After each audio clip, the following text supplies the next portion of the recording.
And now, if I may, welcome formally again Dean Davidson and to turn the program over to her. Thank you again, Trish. So thanks so much, Pam, for the warm and generous introduction. And thank you, Eileen, for all of your comments. I really want to firstly also apologise to Sydney because of my Sydney Logan, who I'm going to introduce more formally later. In my never trust a dean is probably the motto to get organised, but I'd left Sydney's name off, but she will be formally presenting, but I will give more introductions later. This is part of when people tell you shouldn't do things, is probably a better reason for doing things. Some people would say, oh, you're too busy, but this is, whenever you're having fun as a dean, you realise you're not really doing your own work. But the agenda's up, but we're going to be much more informal and interactive. And Eileen, if I could am I able to share my screen now? I think I have to do something, so let me give you sharing. Oh, there you go. Okay, it did work. Okay. Yeah. So, firstly, before I start, I just again, wanted to thank Pam for the warm and generous greeting and welcoming of us into your home. I just wanted to thank all of you amazing people at Children's National for the great work that you do. I was telling Sydney yesterday and teared up about how I feel whenever I'm at Children's National. And also my sincere thanks for all you do for our students who love coming to Children's National, and you are exceptional role models for them. Great. So we've intentionally scheduled this introduction session a little bit longer so we get to know each other, get to know anyone's fears, trepidations, and existing experiences. And also, some people were also here for the first writing workshop. So I would be interested in just checking in with people, how they've progressed. Have you acted on your writing accountability group? And if you haven't, don't worry. This is time, for a reset. I've done a lot of work in smoking cessation. And the thing is, the more times people try to quit, the more successful they're going to be. And I think that's the same for writing.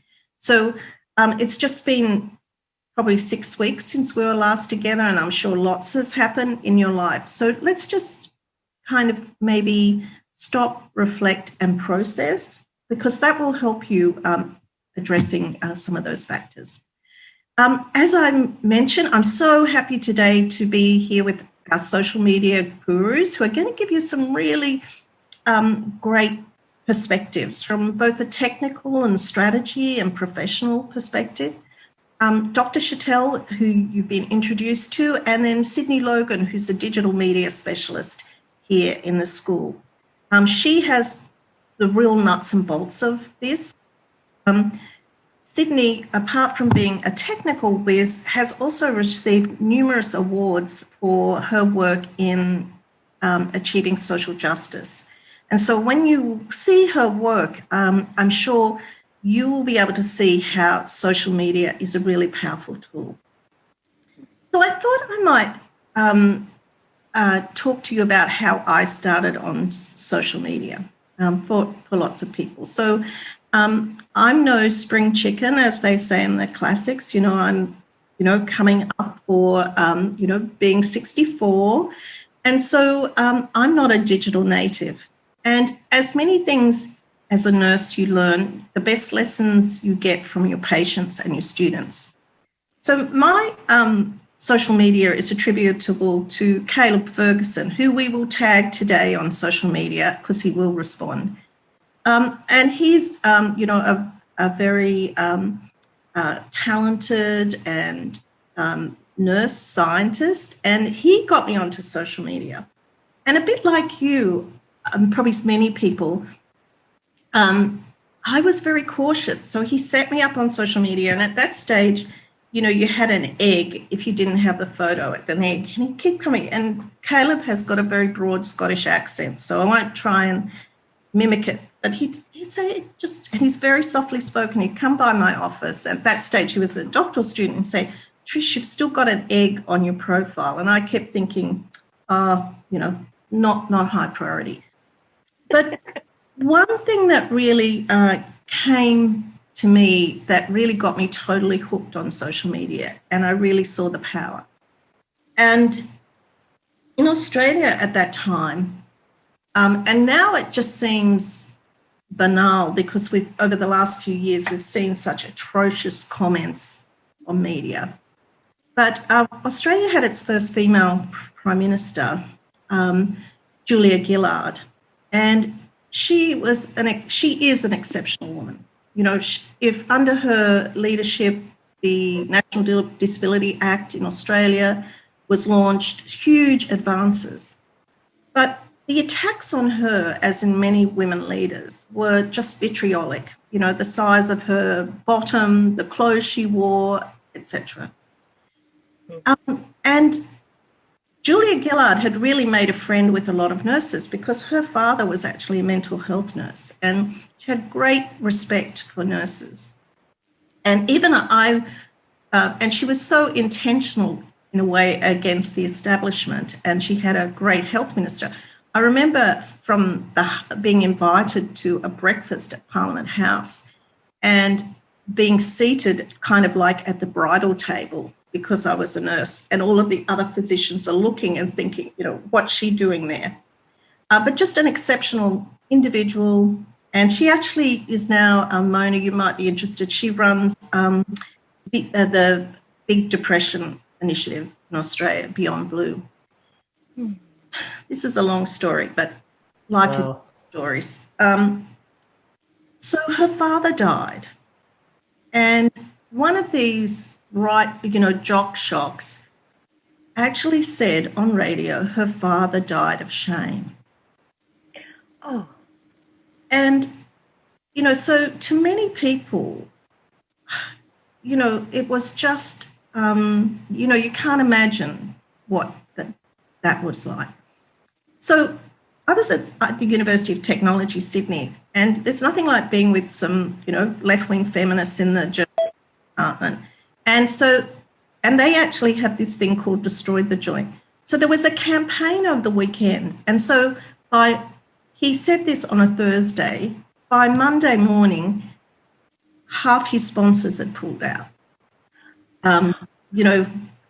From Mercedes-Benz and whatever. And it was just because of a social media blitz. Now, I actually, after that weekend, went onto a probationary list because I was seen as a hostile person. I could only follow X number of people at a time. People say to me, why don't you follow me back? I say, I'm not allowed. But that's a long story to say, I saw the power and I saw the passion and I saw the purpose. So I just see this as another medium of communication. So today we're going to really do a helicopter view of social media. We have a perfect size in the group, so please be putting in the chat, put your hand up. We really want to hear where you're at. You're going to hear some real-world strategies for using social media. We also want to talk to you about building on from our last session about how you can use social media to promote your publications. And what is going to be a really exciting part is that we're actually going to do a Twitter chat so that you can find out how you can put out your information about things that you care about. And one last story about the power of Twitter is that probably I would say maybe it's 10 years ago, the British Medical Council put out calls for academic health science centres. when the funding applications went in, two notable universities did not get funding for academic health science centres. They were Oxford and Cambridge. And the reasons for that was because they didn't have a nursing school and they didn't have any. So how can you really be an academic health science centre when you're ignoring the people that provide the majority of the care? So Oxford University set out to find some, a notable professor to sort of take them out there. And in fact, Deborah Jackson, who many of you will know, who's now the editor of the Journal of Advanced Nursing, that's how they found her on Twitter. They looked for the nurse with the highest profile because what they wanted was thought leadership. And similarly, at Cambridge, they identified Christy Deacon. So many people would say, look, it's a tokenistic approach to nursing, but that just shows you about the power. And just to sort of recap from the last time we were together, we just have to appreciate that change does happen. I'm old enough to remember the fax machines coming, that people thought the world might end. My current assistant has never seen a fax. That's the truth. And then we think about email and Twitter. And I said to Sydney yesterday when we were preparing, can you imagine going away for 2 weeks and coming back and just having a whole pile of paper? And so the world is very different. But what they say about Twitter is it's a conversation with or without you. And if you don't think it's important, I just, as a bit of homework tonight, just turn on the news. Turn on, a major reputable news bulletin and listen for 5 minutes and count how many times people will address social media. So please don't be frightened. We have seen some pretty evident uses for bad, but I can tell you that's probably, if you look into newspapers, you can see just as much misinformation. The other thing is, I think things are going to change about, communication. Sorry if I get all these things. Does a blog count as being published? Can I tell you Mayo Clinic have introduced social media as part of promotion again? It sort of speaks to thought leadership. And this is just another cartoon, but it really says it's another dissemination strategy. That's the way I look at that. I love this slide. Mm-hmm. Yeah. It's not about, so it's not being the number of followers you have or whatever. It's the impact. It's about, and it's just the same as being a nurse. Those stories that you hear from someone when said, you were my nurse when I had my tonsillectomy, and gee, you made a difference in my world. So once you've had a few of those positive strokes, and I think the other thing is, particularly for, and I'm sure Mona will go into this, for vulnerable and alien marginalised communities, this is a really important way of information sharing. And certainly as a research methodology, many people are using social media as a form of qualitative research. And then just before I hand over to Sydney to really take us through, this is a guy that I follow on Twitter and I love him, Vala Afshar, and he's a digital futurist. Who knew there was a job that you could have that was a digital futurist? But that's his job. And he had this slide, and it's really interesting when we think, he said his comment was, all this new technology is making us antisocial. And so all of these people, so I think the other thing is about anything that is new, anything that is different. And I think this year, the trials and tribulations of COVID and, gross demonstrations of structural racism and health inequities, I think we're all having to get better at thinking about what are our biases, implicit or explicit, and what are our fears. And this And then the other thing is that I will leave you with is why I think that social media and the whole online presence is just so important, is that we can have a voice. Now, when I was a young girl, that was a long time ago, and I really remember this even as a working nurse. Say if I wanted to do something for a heart week, for example, and because much of my career I was a clinical nurse specialist. So how would I reach, women about cardiovascular disease? Now, you know what it's like trying to get a story in a newspaper for something that is not a tragedy. People don't want to talk about preventing heart disease. They want to talk about the new whiz-bang device. But now we can have a voice for free or as much as electricity costs and our time. But, I see this as being really transformational. I really think this is about getting into the hearts and minds of people who you want to influence, particularly funders, policymakers, and even out there to let people, the bosses at Children's National, hear about the great work that each and every one of you do. So Mona and Sydney are going to give you some really great advice. My personal advice is, try and not put anything on that you're not happy defending. And, sometimes it's good to have a thoughtful friend. My daughter, who would say, Mum, you can't do it, because there's some things that I have become really passionate about. And then there's some things that you go out there on and you're going to get pushback, but you're prepared to do it. So I can tell you, for people starting today, don't go out talking about gun control. Don't go out talking about maybe rape or violence against women, just because you're going to get some back talk. And maybe Sydney can talk. We did a fabulous Facebook Live session on children at the border.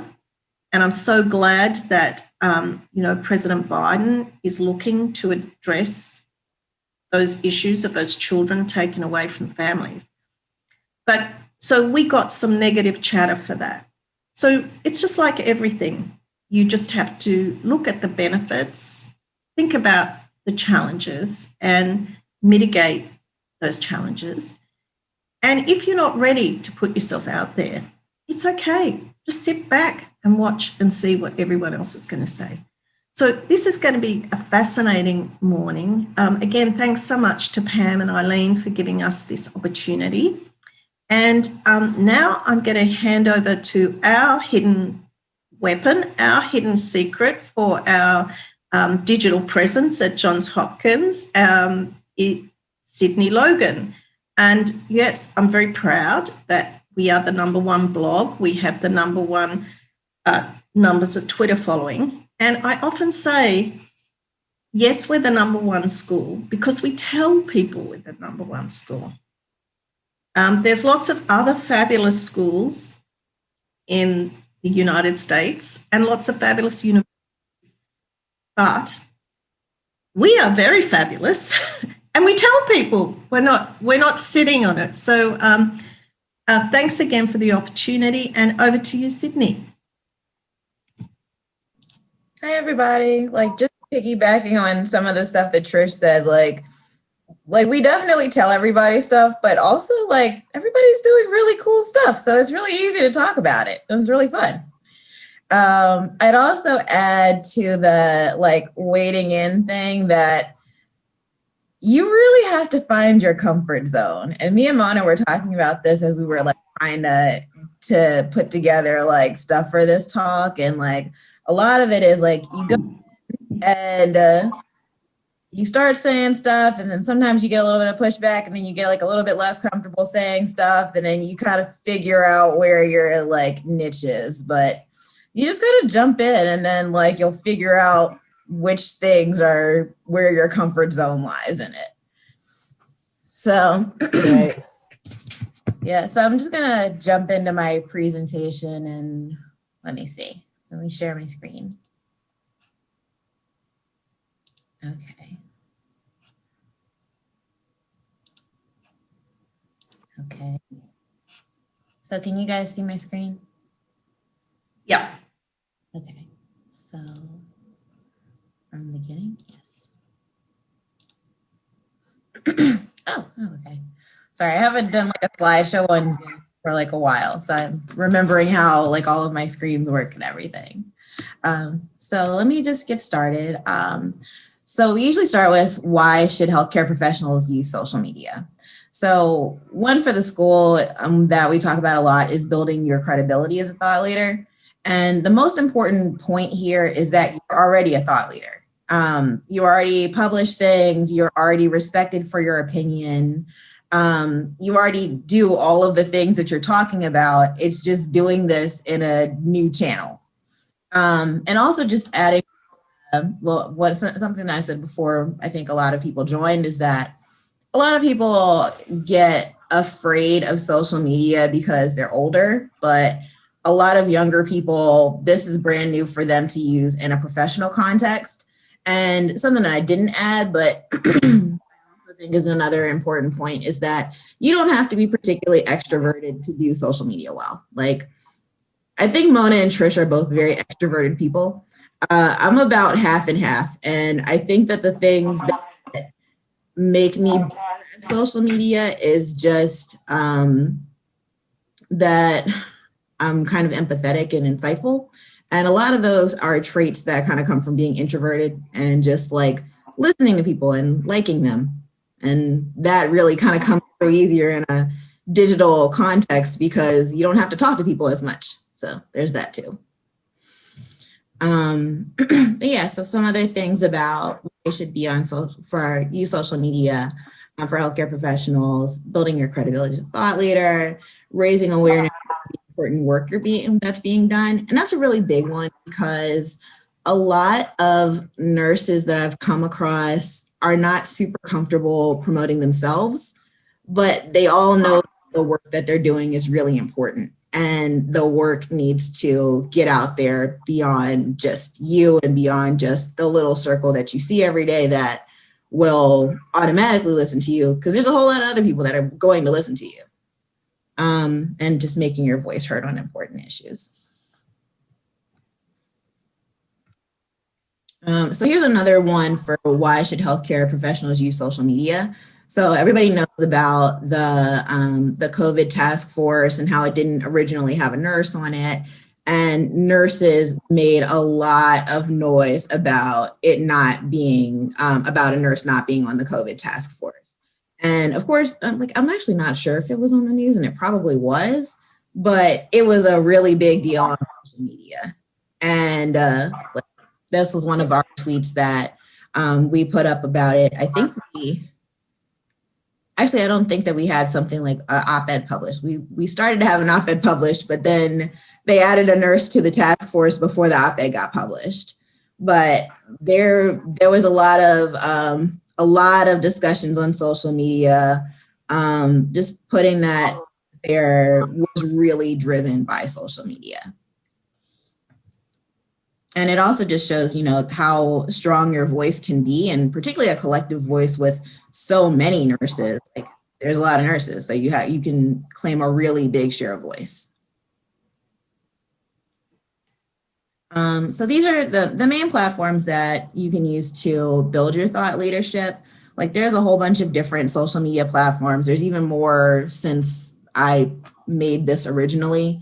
Like, now there's like Clubhouse and then TikTok, but you don't have to be on every single social media platform. And they all kind of have their own thing to them. The ones that we really encourage people to use are Twitter and LinkedIn, because they're a lot more professional spaces. There are also a lot of nurses on Instagram. I'm sure there's a lot of nurses on TikTok too. Like, one of my friends from undergrad is a doctor, and he has like a really fun TikTok that's pretty cool. But it's not the same like he's not really using it for like serious reasons and sharing like research and stuff. Although there probably are people doing it that way too, but it's more of a fun one. But we really say Twitter and LinkedIn. Twitter is particularly good for Twitter's news. And it's news that you can curate to reflect the things that you're interested in. You can follow things that are relevant to your work, to your job, to the kind of topics that you're interested in. I would caution that it's pretty easy to build a silo there. So like you can also make lists, and if it's a list of something that you're not really into, you can actually like silence it, so you can only go in and check it when you want to make sure that you're not getting lost in the silo. So like I have one of like fake news of people that say lots of nasty things a lot, and I go and I check it because I feel like my news is just telling me what I want to hear a lot of the time. So, but I don't have it like invading my regular life because that's just a lot of negativity I don't want in my regular life. For LinkedIn, that's your professional first impression most of the time. If you don't have like a web page that's like a bio page, like all of our faculty have their bio pages, and we'll put their bios there, their research there. But if you don't have that, then LinkedIn does that for you. And even if you do have that, just by virtue of Google's rankings, if somebody Googles you, the first thing that's going to pop up most of the time is going to be your LinkedIn page. So you definitely want to have a picture there. Like you should have your positions listed, but if you don't, at the very least, just your picture is good.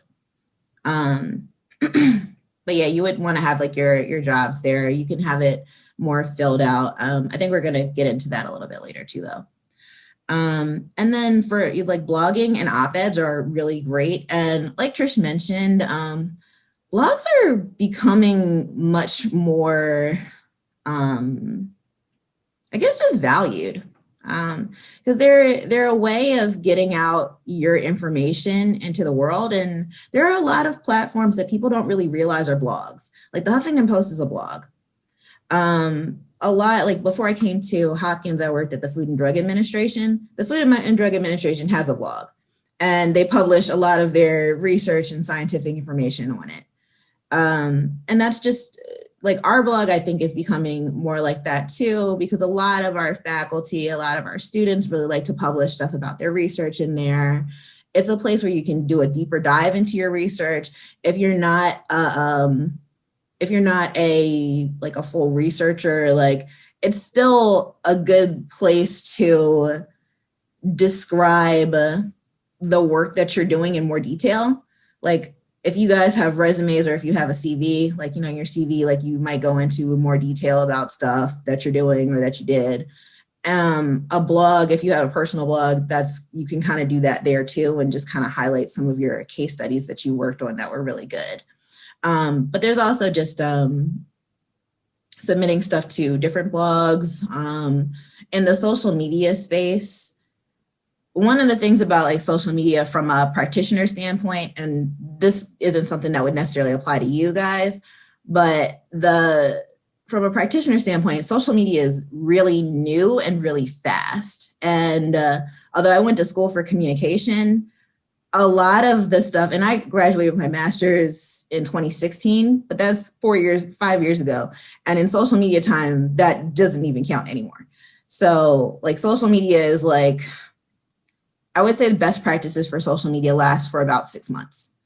And there are a couple of platforms that do social media stuff, and their blogs are really what is the textbook now, because it has to be updated that quickly and that often.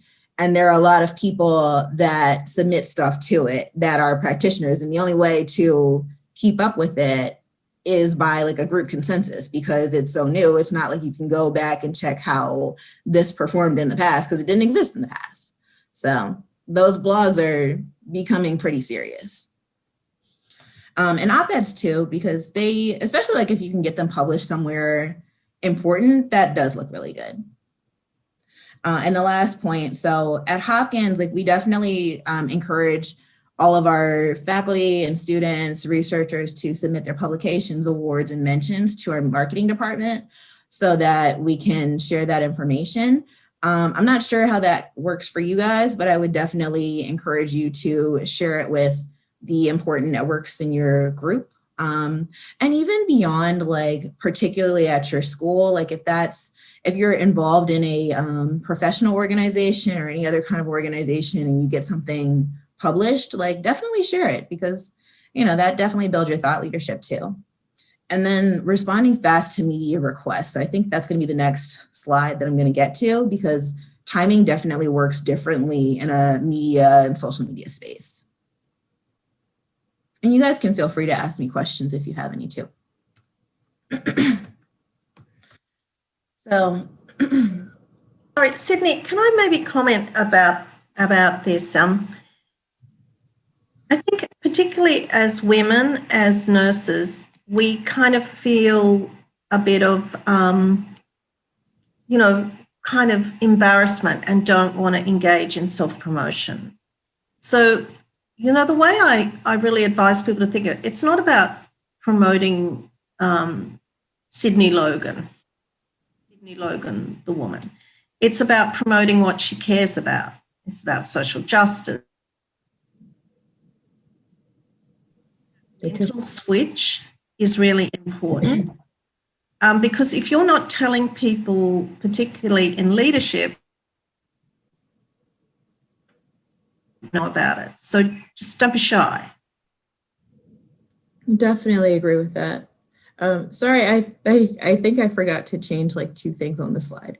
But as we're talking about making a plan to promote your publications, just kind of building on that, it's not about you. It's not about, just the shameless self-promotion, although sometimes it's also important too. But it really is about the work. It's about the things that you care about, and it's about using your voice to make those things more prominent.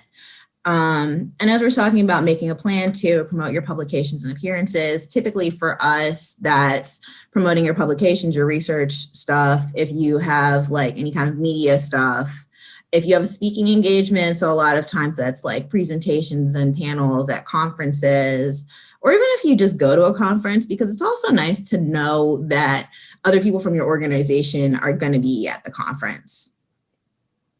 So the plan for that is pretty simple. One, just make sure that you share it with the marketing department. Two, post it on Twitter and LinkedIn and tag relevant organizations. And if you had like a collaborator or something that did the work with you.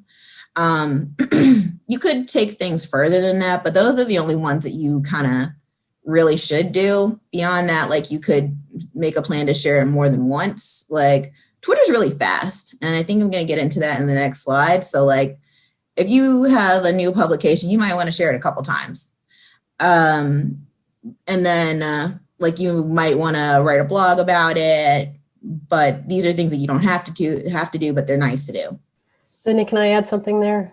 Yeah. I think that's hard for us. That was hard for me to get used to, but it's essential, like to post in multiple places, multiple times, because it is fast. People miss it, and so it's totally fine and encouraged to post things a couple of times. So Sydney, I'm really glad you brought that up.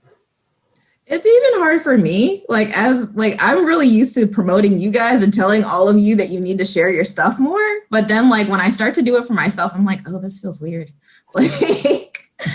But it's still necessary. It's still good for you. It's good for the things that you're talking about. It's good for raising awareness of the work that you do and just the profile of your industry all together. And I'm not sure what order, I guess the next one is maybe the timing. Yeah, one. the other thing is that it's not like email. If you miss it, it's not, I think a lot of people say, oh, I've got email and I can't, I can't keep up. So you just drop in and drop out. It's like picking up the newspaper, unless you've got an obsessive compulsive disorder, and Mona can help you with that. We could talk about that. You can, it's just like picking up the newspaper and, reading the headlines. That's what it's like. Yeah, that's a great point too. It's nothing that you have to keep up with. You check it when you want, and then you let it go. Definitely. Well, and then, as we'll talk about later, then if you're really looking for something, you use hashtags to find it. So maybe you might just try that, hashtag pediatrics. That will catch you up with what's happening, or hashtag cystic fibrosis, something like that. So this is the timing slide. So timing definitely works differently in a media environment and a social media environment than in an academic environment. I feel like the slide was a bit more impactful last year, because now this year in February, like we've had several things happen, but I don't think that we've forgotten about them. But in the last 2 months, there is an insurrection at the Capitol. There is a new president. There is snowfall that devastated Texas. Donald Trump was kicked off of Twitter and other platforms. Marjorie Taylor Greene had her whole thing, and then she was kicked off of the Senate committees and stuff. Yesterday, she had like a thing about being very anti-trans people, and there was like a flag situation at the Capitol. But all of these things happened in the last 2 months. Although these are not ones that you'll forget. Last year, when I did this, it was a bit more forgettable, stuff that you kind of forgot that happened. Like, I think I did this in March, and it was like reminding people that in January, Kobe Bryant died. And then like, there was a whole bunch of other things, like the wildfires in Australia, and stuff like that. And all of that happened. And then like the first impeachment ended last year, like in January. That wasn't like before that. That was all within that time frame. But we'll give, just for context of like how long something lasts as news for, mass shootings are in the news for about 3 days. Like the first day is the shock and awe that this happened. The second day, they're interviewing their survivors. By the third day, it's not really news anymore, and they're not talking about it anymore. So if you're asked, and I say this because a lot of the times our marketing department, our media person is asked for somebody to comment on something. And one of the things that comes up a lot is that nurses are not seen as experts in the news.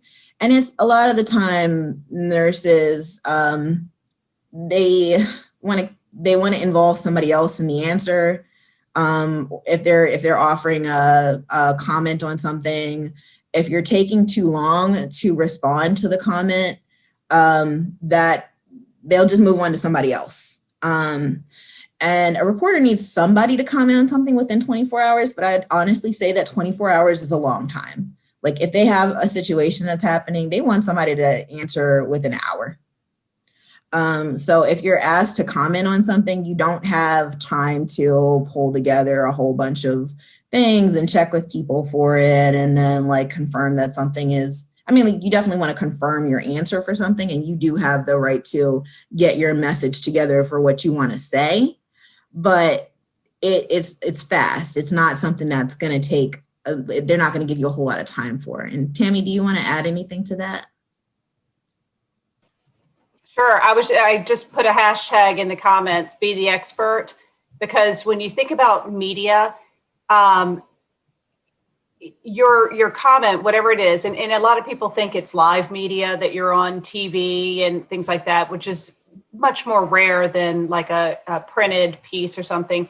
But it's important to be the expert, because whatever you say, it's not going to be a full page article about what you're saying. It's going to be a sentence. It's going to be a 10-second clip. So you are the expert, because they've come to you as the expert.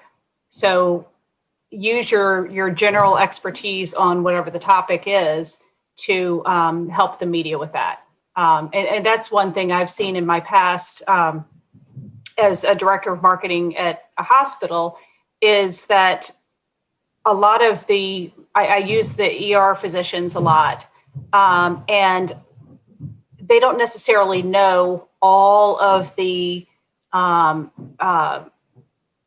the scholarly knowledge behind whatever topic is in the news. But they scan something quickly and say, okay, I've got it. I've got my sound bite and go. So that's what we're trying to really get nurses to do, is be the expert, give the general knowledge. If there's something that you don't know in detail, it's okay to say, well, I don't know specifics about that, but I can get back to you. So just be sure that you recognize yourself as the expert.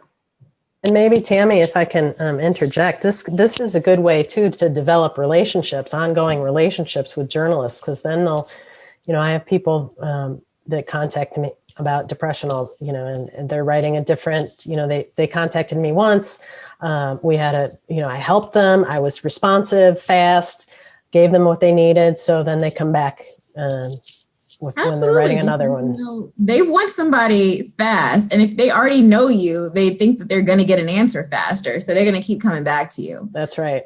We have several of our experts that are now the consistent experts on Sirius XM, on Bloomberg TV. I mean, we've got several like that because they're quick and they can get the job done and be the expert. And even beyond that, like a lot of the questions that they're asking are not that deep. Like a lot of the times it's something that's like, they just need to be able to give background on something and say like wearing a mask is the right thing to do. And they need somebody on record to say that. So it's not always something that you have to really go and confirm and check. That's a great point, Sydney. And I say that to faculty all the time too, because people they're self-conscious. And these are like totally accomplished people that they're worried that they're going to be asked some obscure detailed question that they can't answer, but most of the time, Sydney, you're absolutely right. It's a basic question that is not that difficult.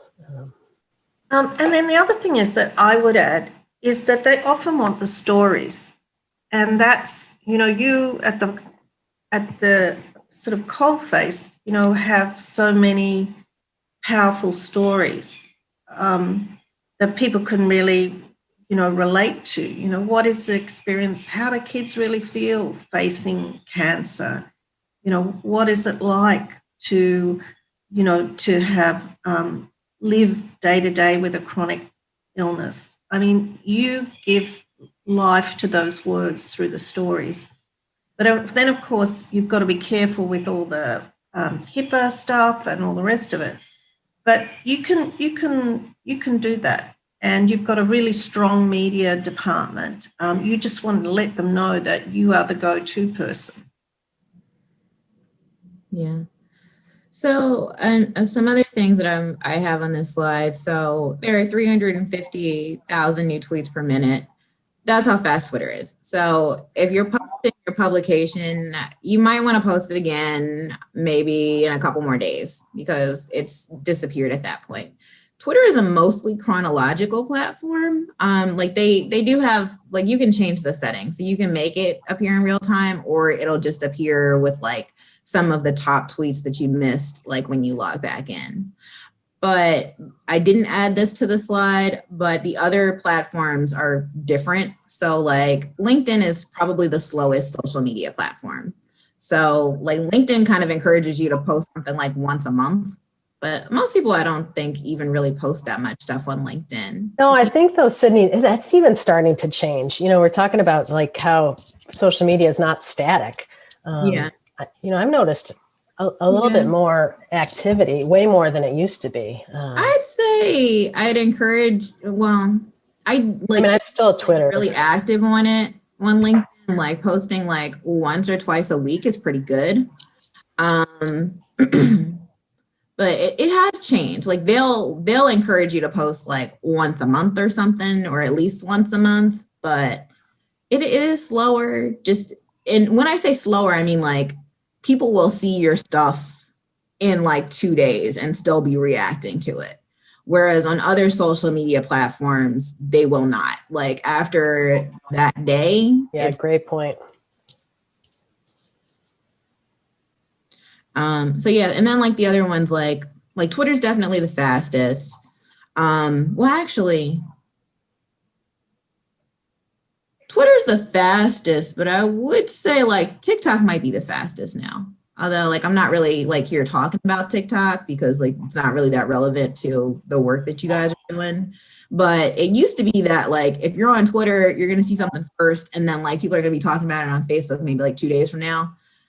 That's like TikTok is probably the first one now. And I'm not really like on TikTok like that. Like I don't really use it, but that one is probably the first one. And then between TikTok and Twitter. Facebook is kind of medium. Instagram is kind of medium. Like they're not super, super fast.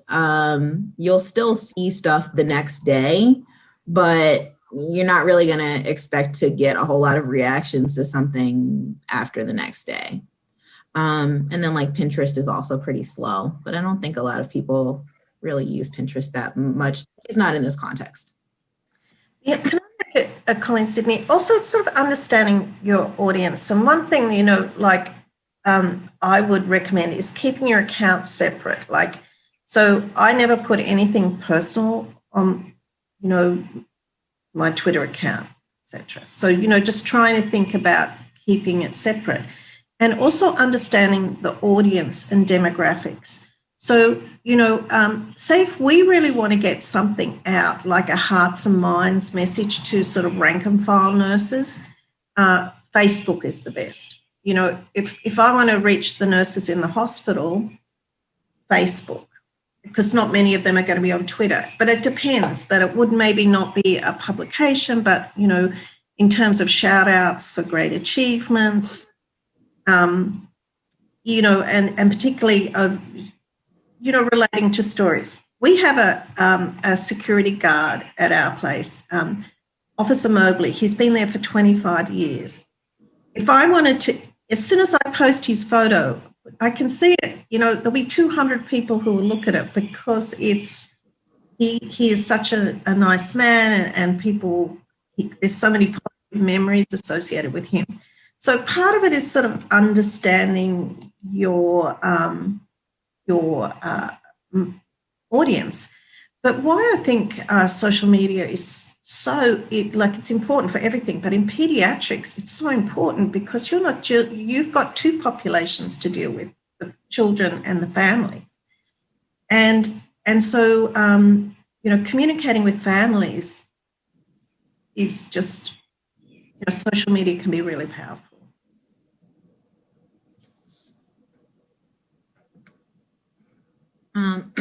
So jumping into LinkedIn a little bit, the main things is your profile complete, making sure you have a picture, filling in your experience and education. They have a header now. Like I've changed mine to Hopkins stuff. You can make it your work. It doesn't have to be. I don't really have best practices things for headers. I think it's a little bit weird if you put yourself in the header though.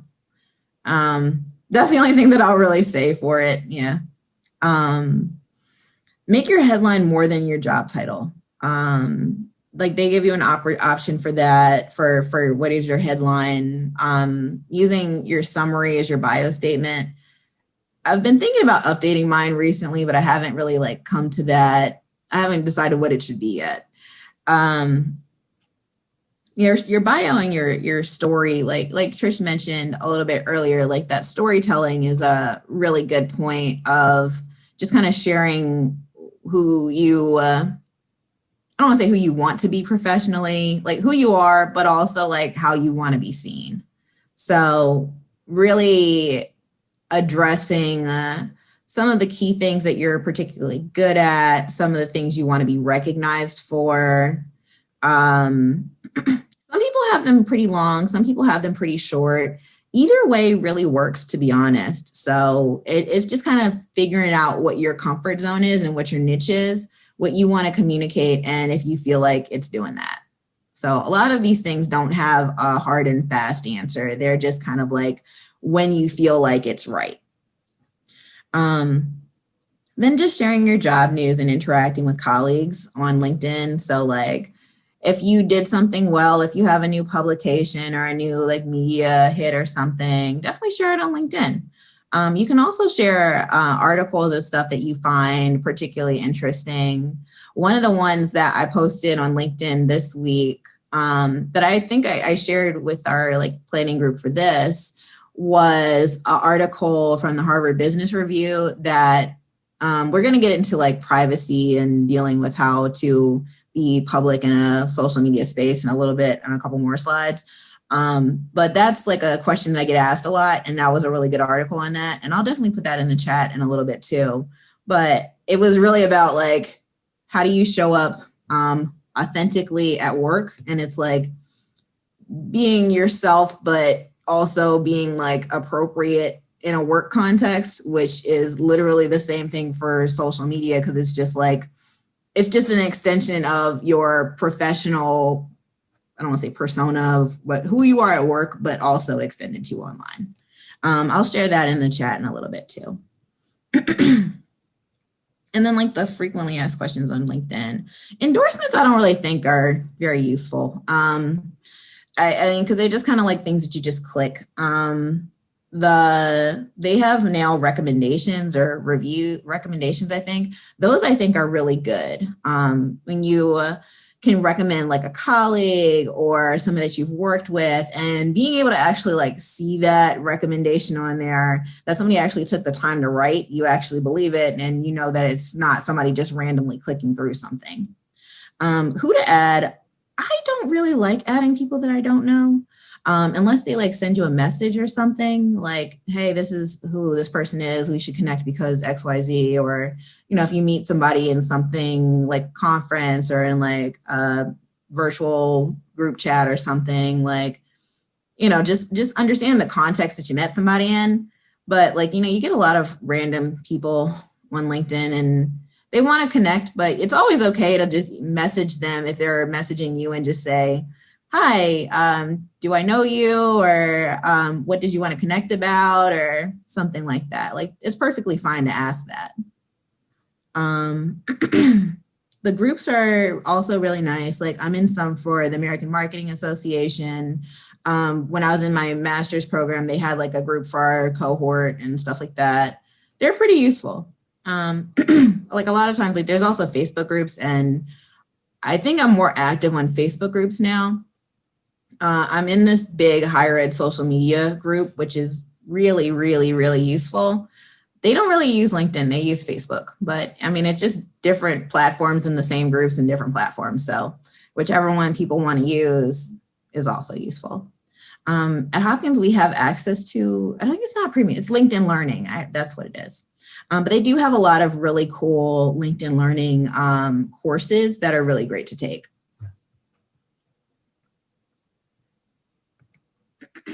Twitter. So I included Debbie Fisher's profile on here because I know that's like one of you guys. I think, are you on here? I think you're on here. Oh. Great work. And Debbie, that was a beautiful post that you had of that little boy finishing a treatment, doing his MRI. Oh, yeah, the child life one. That was great. Yeah. See, she's done it and she has nothing untoward has happened. No. I don't think. Not yet. So with Twitter, you definitely want to make sure you have a picture. Your bio, you can include like what you do, where you work. Like it's nice to include the little like links to the place that you are. So mine is like the person behind JHU Nursing. I'm a health communication specialist and a digital communication specialist. So those are both in my title too. And then I have like the links to like my personal like website thing. I used to have it as the link to the magazine and blog site, which is also useful just because I like the magazine and blog site. So, but another one that we definitely encourage people to use their website for our faculty, because they all have their own web pages. We encourage them to put that web page in their Twitter bio. If you don't have a personal website, you should use your LinkedIn page. And that's like a good extension there. The header, I didn't really do the header with this one. I just changed the color because I just think it looks not great when it's just that kind of blank thing, which, I mean, it's fine. It doesn't really make that much of a difference. I just made it a color one because I couldn't think of something else to put in there. Yeah, the faculty bio or the LinkedIn as the link. I would say for sharing stuff, so one for us with like, I'll get into like the sharing stuff and privacy in a little bit, but some things that people do to address that, like sometimes if they're talking about a story or something, they might make like a composite story of like things that they've experienced frequently without having to name the person. If you do use a picture of a child or something, we definitely want to get like permission to do that. So that's the only thing I would say for that one. But I mean, it's always nice to do, but just get permission to. So this is just kind of walking through what Twitter looks like, because like it can be a little bit overwhelming when you first jump in there and then you hear a whole bunch of different words that you're not super familiar with. And I included a desktop view and a mobile view. So your timeline is, or your Twitter feed is just the running list of stuff that you're just going to see when you open it up and you see everybody's post. If you're more familiar with Facebook, the news feed is the same thing. We'll say your profile or your page, that's like your page, like when you go into it and you see like that's my page and that's Debbie's page. Tagging things, that's the hashtag. Well, tagging is the @ and that's how you tag like a person or something in it. Let's see. Hashtags, I think you guys know what a hashtag is, the pound sign. That collects a conversation on a topic. So if you search a hashtag, you'll find conversations about that topic. A moment, Twitter has this thing, moments, which I think they still have. Like you used to be able to make your own moments. I don't think that you can anymore. I think that might have changed. But it's like a collection of news stories about a particular event. Trending topics are like the news stories of the day, but they're more honed in on topics that are of relevance to you or relevance to your location, the things that you typically follow, and they're just kind of things that are going on at the moment. Account and handle is kind of the same thing as profile and page. That's somebody else's account, somebody else's Twitter handle. It's just their name, and we just kind of use that word. @ mention is kind of the same thing as tagging. It's like it's the little @ sign, and that makes it you're mentioning that person and the thing. Your notifications are they let you know if somebody's commented on your tweet, if they've responded to it, if they retweeted it, if they liked it. Following somebody, you're going to see their tweets in your newsfeed now. Retweeting is if they have a tweet and then you click. Can you guys see my cursor? Yes? No? The little arrows cycling sign. So you're going to share that tweet again. Replying or quote tweet, I think it's just replying now. I don't think it uses the word quote tweet anymore. Well, replying is you have something to say to that tweet, or you want to continue that conversation, and you can click the little thought bubble sign, and then you can comment on it. Quote tweet is retweeting, but it also you're including that tweet and you add something to say on it, which I would recommend doing more so than just retweeting stuff, because if you quote tweet, you're adding to the conversation, and that just takes a little bit more. It adds your thought leadership, it adds your credibility, the things that you have to say to it. Liking something is also nice. Like it just kind of lets people know that you saw it and you liked it. Lists are cool because you can collect different information about different topics or different people around different topics. So on behalf of the School of Nursing, we have a list of faculty, and that's really useful for anybody that's coming up onto that's coming onto our social media, and then you can find all of our faculty in one place. It's also really helpful from a practitioner standpoint because it makes it easier to track some of the things that we're doing. But then like in my personal life, like I have lists of like the local politicians, like the Baltimore City Council, and then like I can see like what they're doing and I can see what they're posting, and they're all in one place and it's not like just kind of spread around, stuff like that.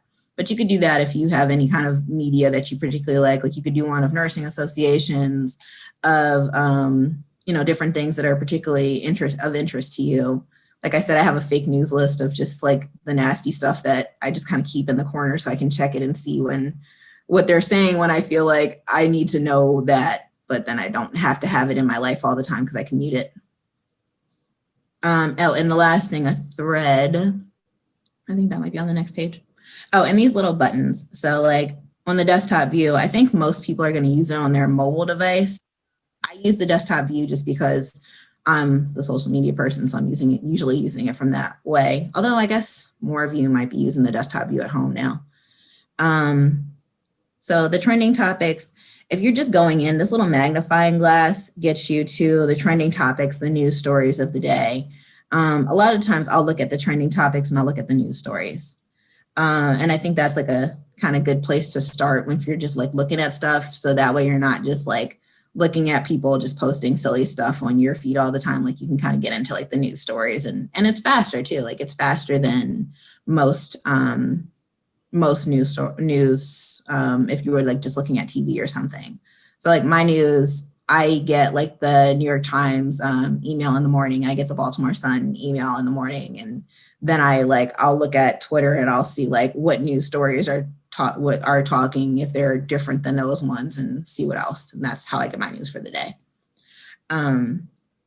When the desktop view, it has I think the trending topics are actually on the other side now. It's weird. It changes a lot of the time. Like you guys, if you're used to using Facebook, like all the social media stuff just kind of changes.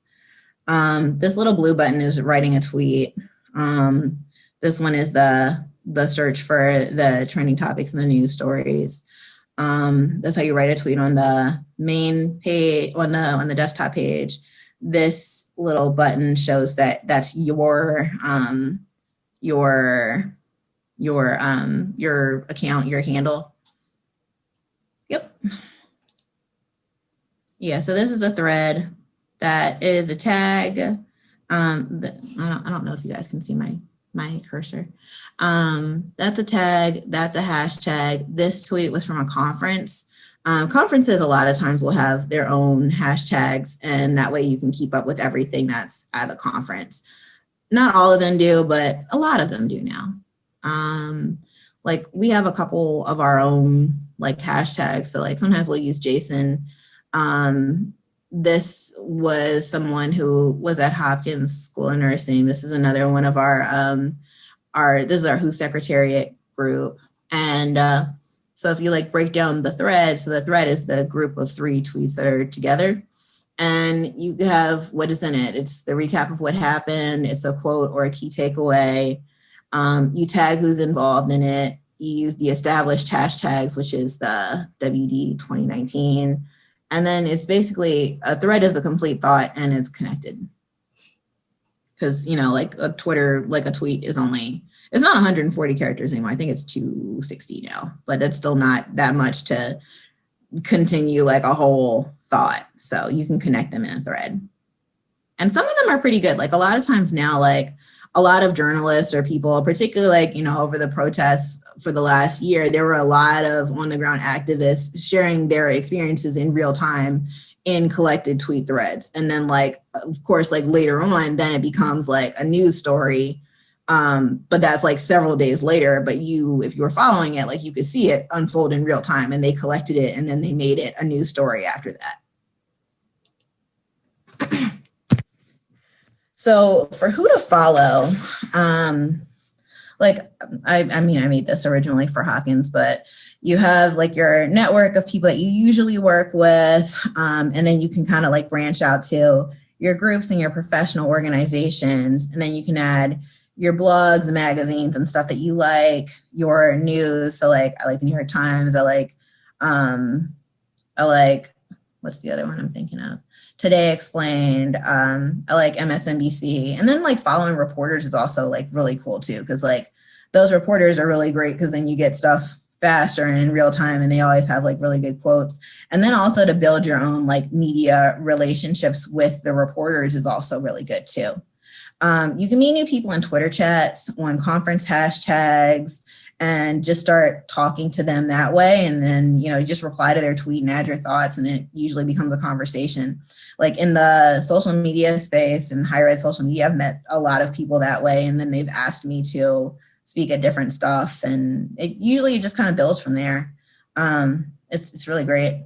Photos and videos, I would definitely say try to make sure that if you're going to add pictures to stuff, which you definitely should, try to take a good picture. So like, what I mean is just, I mean, not like you have to be like a super good photographer or anything, but like, just be aware of like taking, like stop to take the picture and, you know, take a picture where everybody's looking at the camera, and then there's not like a whole bunch of weird stuff. Like you can look at it and see like there's something in the background or something like that. And, make sure it's the right orientation. So like Twitter is horizontal orientation, although they have these like now, but it's like stories. But that's still like, you want to have it be the right orientation. And take pictures of visually interesting things. Like if you guys are if you're going to conferences and it's like in a cool place, like it's perfectly cool to take a picture outside at the thing. That's pretty cool. And just, you know, you can have fun with it. They have a lot of filters and stuff that you can do with it now. So we're going to get to the Twitter chat in a little bit, but some ones that are recurring are healthcare leader chat that happens every Tuesday at 8:30. And then there's a nurse practitioner chat that happens every Tuesday at 9. There are a couple of these regular recurring chats, but there is nowhere that they're like just collectively listed and it lists every single one of them. Like you have to dig and find them. There's nowhere they're just all listed. And these are my like suggestions for Twitter chats, but I'll come back to them later on when we get to the Twitter chat part. So getting into the frequently asked questions that we brought up before, and the main thing that I would really say is, and I'm going to have this in the next slide, is that you really just have to jump in and do it. You'll find your comfort zone and what things you feel like are safe to say, what's not safe to say, but you're kind of only going to find it by doing it and then realizing that, oh, this might have been a little bit too far. And sometimes you'll feel like, oh, I need to pull back a little bit, or maybe I could have said something a little bit more than that. But just kind of jumping in there is just kind of where you're going to find your comfort zone in it. And so with negativity, like what Trish mentioned earlier, that, you know, the more public you are with your opinions, the more you're going to encounter people that don't agree with you, which is not to say that you shouldn't have opinions on things, because you should, because they're your opinions. And like, I mean, sometimes people that, you know, there are a lot of people that are really outspoken about things and they're just dumb. Like they don't actually have like a whole lot to say, but they just feel very confident in sharing their opinions. And you should too. Like your opinions are probably stronger and they're probably better. So there you go. Not to say that that's, you know, the only reason to, but, you know, we've been saying that you have something to say and you should say it. Do you want to add something, Mana? Just that I love that you said that, because it's so true. There are so many people out there that are saying things that have nothing to say, and we all have a lot to say, but yet we are a little shy to say it sometimes. Eileen has her hands up. Eileen, did you want to add? Thank you. I think there might have been a couple other questions. I'm sorry, I haven't, I only see 6 people on the screen. So if you've been raising your hand, I'm sorry, I didn't see it. Oh, that's all right. And I'll try to be better at helping.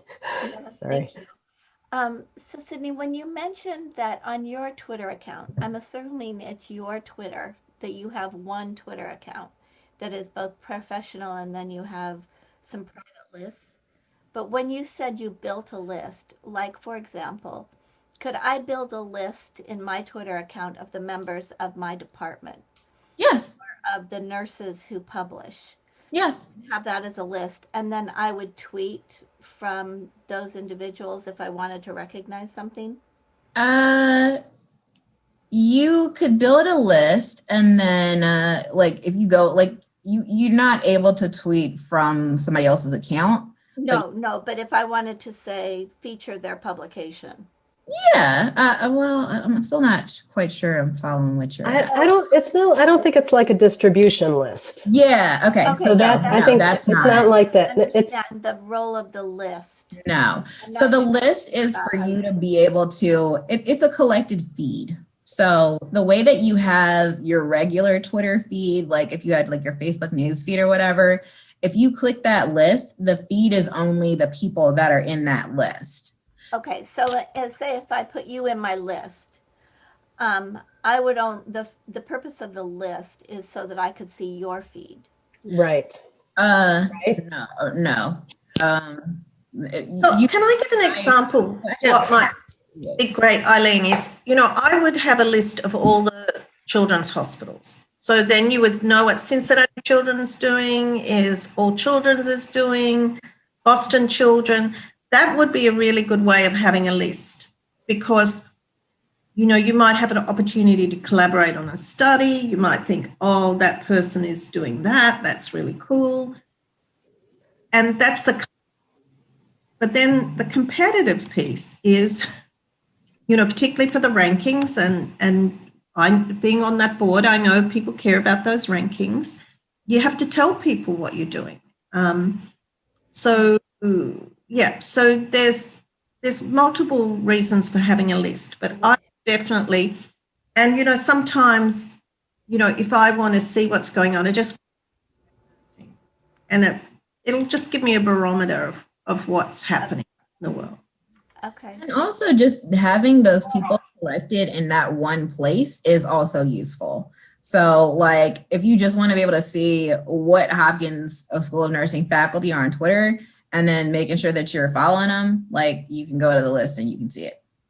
That makes more sense to me.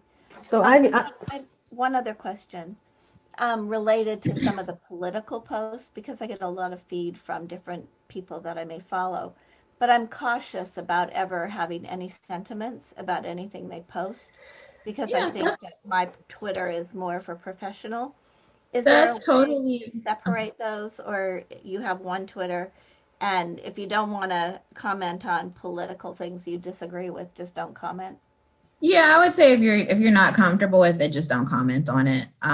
That's totally a line that you just kind of feel out for yourself.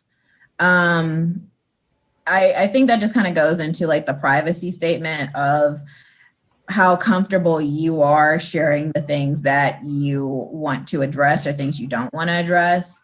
A lot of our faculty, I think our faculty kind of just span the gamut on that one, because like we have some professors super, super political, other ones that are not at all political. And then like also just because by virtue of being a health school, a lot of the topics that we address are just inherently political, even if you don't mention the political standpoint of it.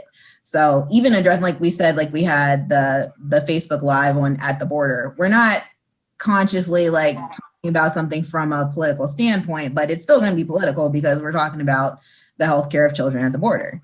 And even like not even getting something that deep, like even like the one that we did on COVID had a troll, which is dumb. And he was saying stuff that was really stupid, and it had nothing to do with any best practices. He was just mad about the stuff they were talking about, and those people are always going to exist. And you like Twitter trolls are really just bullies, and like just try not to feed the trolls most of the time, but also just ignore them, because if you don't engage with them, like they'll usually just kind of disappear. And honestly, a lot of the times they're not real. Like they're or they're just like, people pretending to be somebody else, which a lot of them are, and just hiding behind the internet. And that shouldn't intimidate you away from sharing your opinion about something that matters, because your voice is still valuable. Can I just make a point that is a useful distinction between where you're at Children's National and where we're at the School of Nursing. So firstly, every institution has a social media policy, and you want to just make sure you're adhering to the social media policy. So because most of our organisations are 501(c)(3)s, you can't be seen to be endorsing a political party. That's number one. Where some of our colleagues can be more risque is that in universities, if you're a full-time university employee, you have what is called an academic freedom, where you're allowed to be, to challenge. So say for me, it kills me not to be political, but I really try not to be political. And sometimes if I want to say, so I can't in my role. And even there's some norms across even the university. So the people in public health, it's kind of like university leadership thinks for them to be out there and being political. But in medicine and public health, we're judged more in a different way. It's subjective, but I can tell. But just be very cautious. But, I often say, access to healthcare is a bipartisan issue. Social justice is a bipartisan issue. Children should have, children should be safe. Children should be warm. Children should be educated. As long as you keep to those bipartisan pieces, but just if you're new to it, just shy away from the politics. Thanks, Trish. That's very useful. And especially like your social media policies too. And I'll touch on like the HIPAA policies a little bit because I didn't include that, but it's always something that comes up. And the thing about HIPAA though is that it applies to your patients. And I mean, it does include like being aware of like your surroundings if you post a picture or something and people are in it, but all of that comes down to the patients, I think. And I'm saying this as not a healthcare professional. So Trish or Mona, if you guys want to jump in on that a little bit, but you can say things that are your opinions a lot of the times for things that have come up in blogs that people have written for me. Like if they're not comfortable sharing the particular person, you're not really supposed to share a particular person's story, but they might use like a composite character or they talk about something that happens frequently. Like if we're talking about the ER and you have people that come to the ER every day because they're homeless and they need food or something like that. Like these are things that people can talk about, but they're not sharing an individual story. Yeah. I would just be very careful of any photographs. I mean, this isn't new to you because you've done a lot of this work. You just never know what's in the background, as Sydney said. And then also the instantaneousness of Twitter. Sometimes it could be if you look back, you might, and I do a lot of social media, but I always ask, can I take your photo, particularly at events? And in a way, maybe that's a bit of intimidation because people are going to say no, but some people might say no. If they're in an abusive relationship, people don't want to know where they are. There's a million things. So, and that's why, what I would do is, and I'm sure it's a lot. I mean, you have amazing stock photos, that you could get from your marketing department, that you could still be having a photo or an image, but not an individual child, which, takes a while by the time you've got to get a parent and signed. You would want to have some stock images. And even your logo is pretty cool. Just putting your logo in a tweet is pretty cool with a message. Particularly, and one of the reasons we chose today was, that's something that, you in pediatrics know a whole lot more about, could be, reminder to families about don't forget vaccinations because we know that there's been a huge drop off. But you could just put your lovely teddy bear there. Everyone loves a teddy bear. We love teddy bears. So, or you get, Eileen, one of the things we did, in the students amazingly talented, they get some graphics for you that might represent, what is nursing science at Children's National, and then that kind of becomes something that you can put in your social media feed.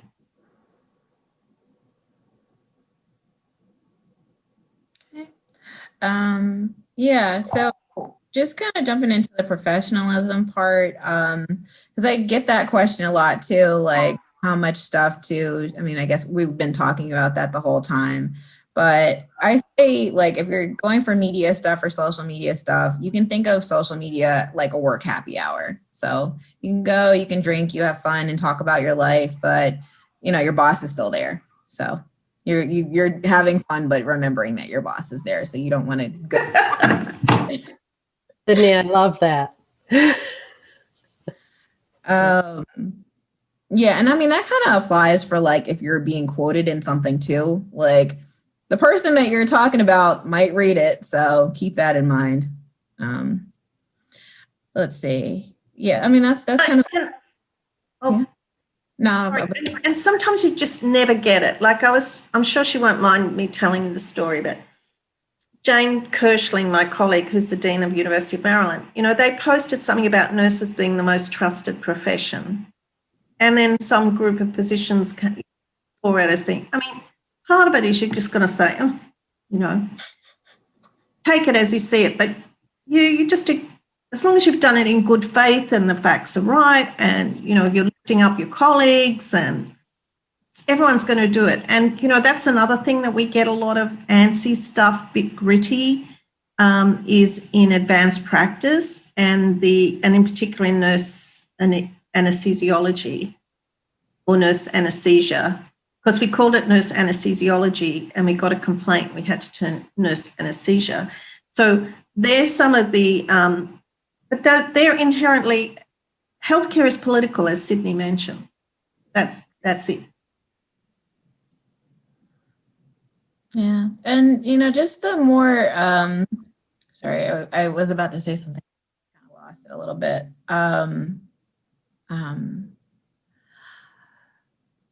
Just being transparent. So if you say something and if you did it in good faith and then it wasn't received well, just being, having humility enough to be like, oh, if it was actually a problem, having enough humility to recognize that you did something wrong. But if it's something that, you're not wrong about, also having, standing your ground for the thing that you believe in. And you don't always have to address it, but if you want to address it, you have the platform to do that. And, also just kind of choosing your battles. So really it's just the principles that you would carry into how you would present yourself at work. Like if this is a thing that, you had a conflict with a coworker and you were wrong, acknowledge that you were wrong. If you were right, stand your ground for the thing that you were right on. If it's a situation that you may not need to address, maybe pick your battles, and those principles also carry on into a digital environment. And then the other thing I would suggest is if you're in an area, a contentious area, like I'm in cardiology, so it's not nearly as contentious as, say, Mona's area, mental health, where there is stigma and perceptions, So make sure you sort of really think about the language. And so one of the things that we've been involved with is sort of, and particularly in Baltimore, is, the terrible number of shootings we have and the impact. So now, I've learned from Joe Saccharin, who's done a lot. He doesn't talk about gun control. He talks about ending gun violence. So then if you're not talking about gun control, people don't think you're attacking their First Amendment rights or whatever, Second Amendment rights. And who can argue about ending gun violence? And then there might, and then the other thing is, particularly in groups that you work with, just getting, and say for trans individuals, some of the, just making sure you work with the community groups just to make sure that you have the language and that you're presenting their issues. And then another group that we're working with a lot at the moment, with Rocky, who's in our school, doing a lot of work with Native Americans. And, how do you present information about Native American communities without potentiating the negative rhetoric? And so, you would know that, how do you address childhood without making one particular group feel bad about being poor and not having options? So it's not that easy. It's just, don't be scared, but just you have to think about it. Right. And on the privacy thing, so we've touched on that too, with the political stuff, you find your comfort zone. Like, there's the things that you shouldn't say as the brand representative, but I feel like that applies more coming directly from the organization or from its definite representative, which is like Trish. But for you as a private person, including that, like, these are my own thing, and then just figuring out if you're more comfortable saying things or not that comfortable saying things, because you're going to get some backlash from it. Somebody's going to say something to you, but that doesn't necessarily mean you shouldn't say it. And then sharing what you're comfortable with. So some people share more of their family stuff. Some people share less of their family stuff, sharing their hobbies, things that are important to you. Like, people like to see a glimpse inside of who you are as a person, but you don't have to share things that you're not comfortable with. So, like, some people are comfortable sharing their kids on social media, their families, some people are not. And either way is fine. Like, you just decide what you're comfortable with, and you figured it out for yourself. That's really just the end of that one. And then, so my next one is just, you just kind of got to figure out where your comfort zone is. And you kind of only figure social media out by doing it. Like, you can set a lot of rules and stuff, but social media changes so much and so fast that you just kind of jump in and do it a little bit. And then questions, if you guys have any more questions for me. And I'm going to stop sharing now. Oh, the last one is just the, where you can find us and stuff. But I can take questions now if you guys have any. And I feel very remiss because I didn't, even though I put it on the agenda, didn't get to do the introduction. So I just think why don't we just spend 5 minutes, because I think Sydney and Mona would hear from you, and just never trust a dean. That's what I would be saying. I can't be trusted, but oh, Trish, I trust you even with my grandchildren. But if I could, first, Sydney Logan, you are remarkable. Your comments have been so practical, so helpful. I'm inspired. I'm going to try to join the current century. So I want to thank you so very much for all of your comments and for your style of delivering them. Thank you, sincerely. Thank you. Trish, please, go right ahead. Thank you. So we've met Pam, we've met Eileen. I'm just going down my list. No one move, because then I will be in a people. Adam?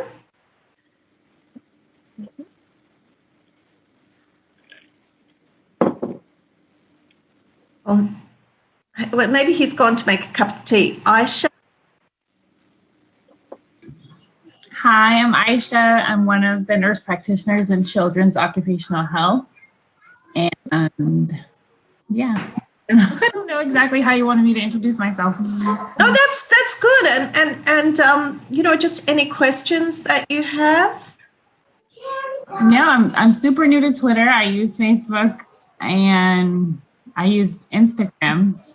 And I'm very much intimidated by using Twitter for professional practices, because I feel like I always hit too early and I don't spell check, and I need to like work on slowing down before responding to things, and it's a lot of pressure for me. Okay. Spelling errors are very normal in Twitter because you can't edit it like you can other sites, and it's super annoying because like the tweets that are always the ones that are the most profound and they're the ones that are like really useful, and then they'll get a whole lot of traction, and they'll be the ones that have a spelling error, and it's just really annoying. But it's totally normal. Like literally everybody has spelling error issues. Yeah, I know. Spelling, I know. I did one last week and it got retweeted 100 times and it had a spelling mistake, and you think, oh well, no one cared about it and maybe no one noticed it, but yeah. Just keep moving. Keep moving. Just going down. Sorry, Amelia. She might be. Andrea. Okay. Maybe this is a sign that we need to break. Maybe it is. Maybe it is. Just the practical part. Well, of why it. don't we just so I'm not embarrassing anyone, and because everyone will say, "Oh my goodness." Who wants to say what? I can see lots of people here. Would anyone like to say hello and just maybe reflect on their thoughts and feelings? Andrea, I just saw you put your hand up. Please, go right ahead. You may be on mute.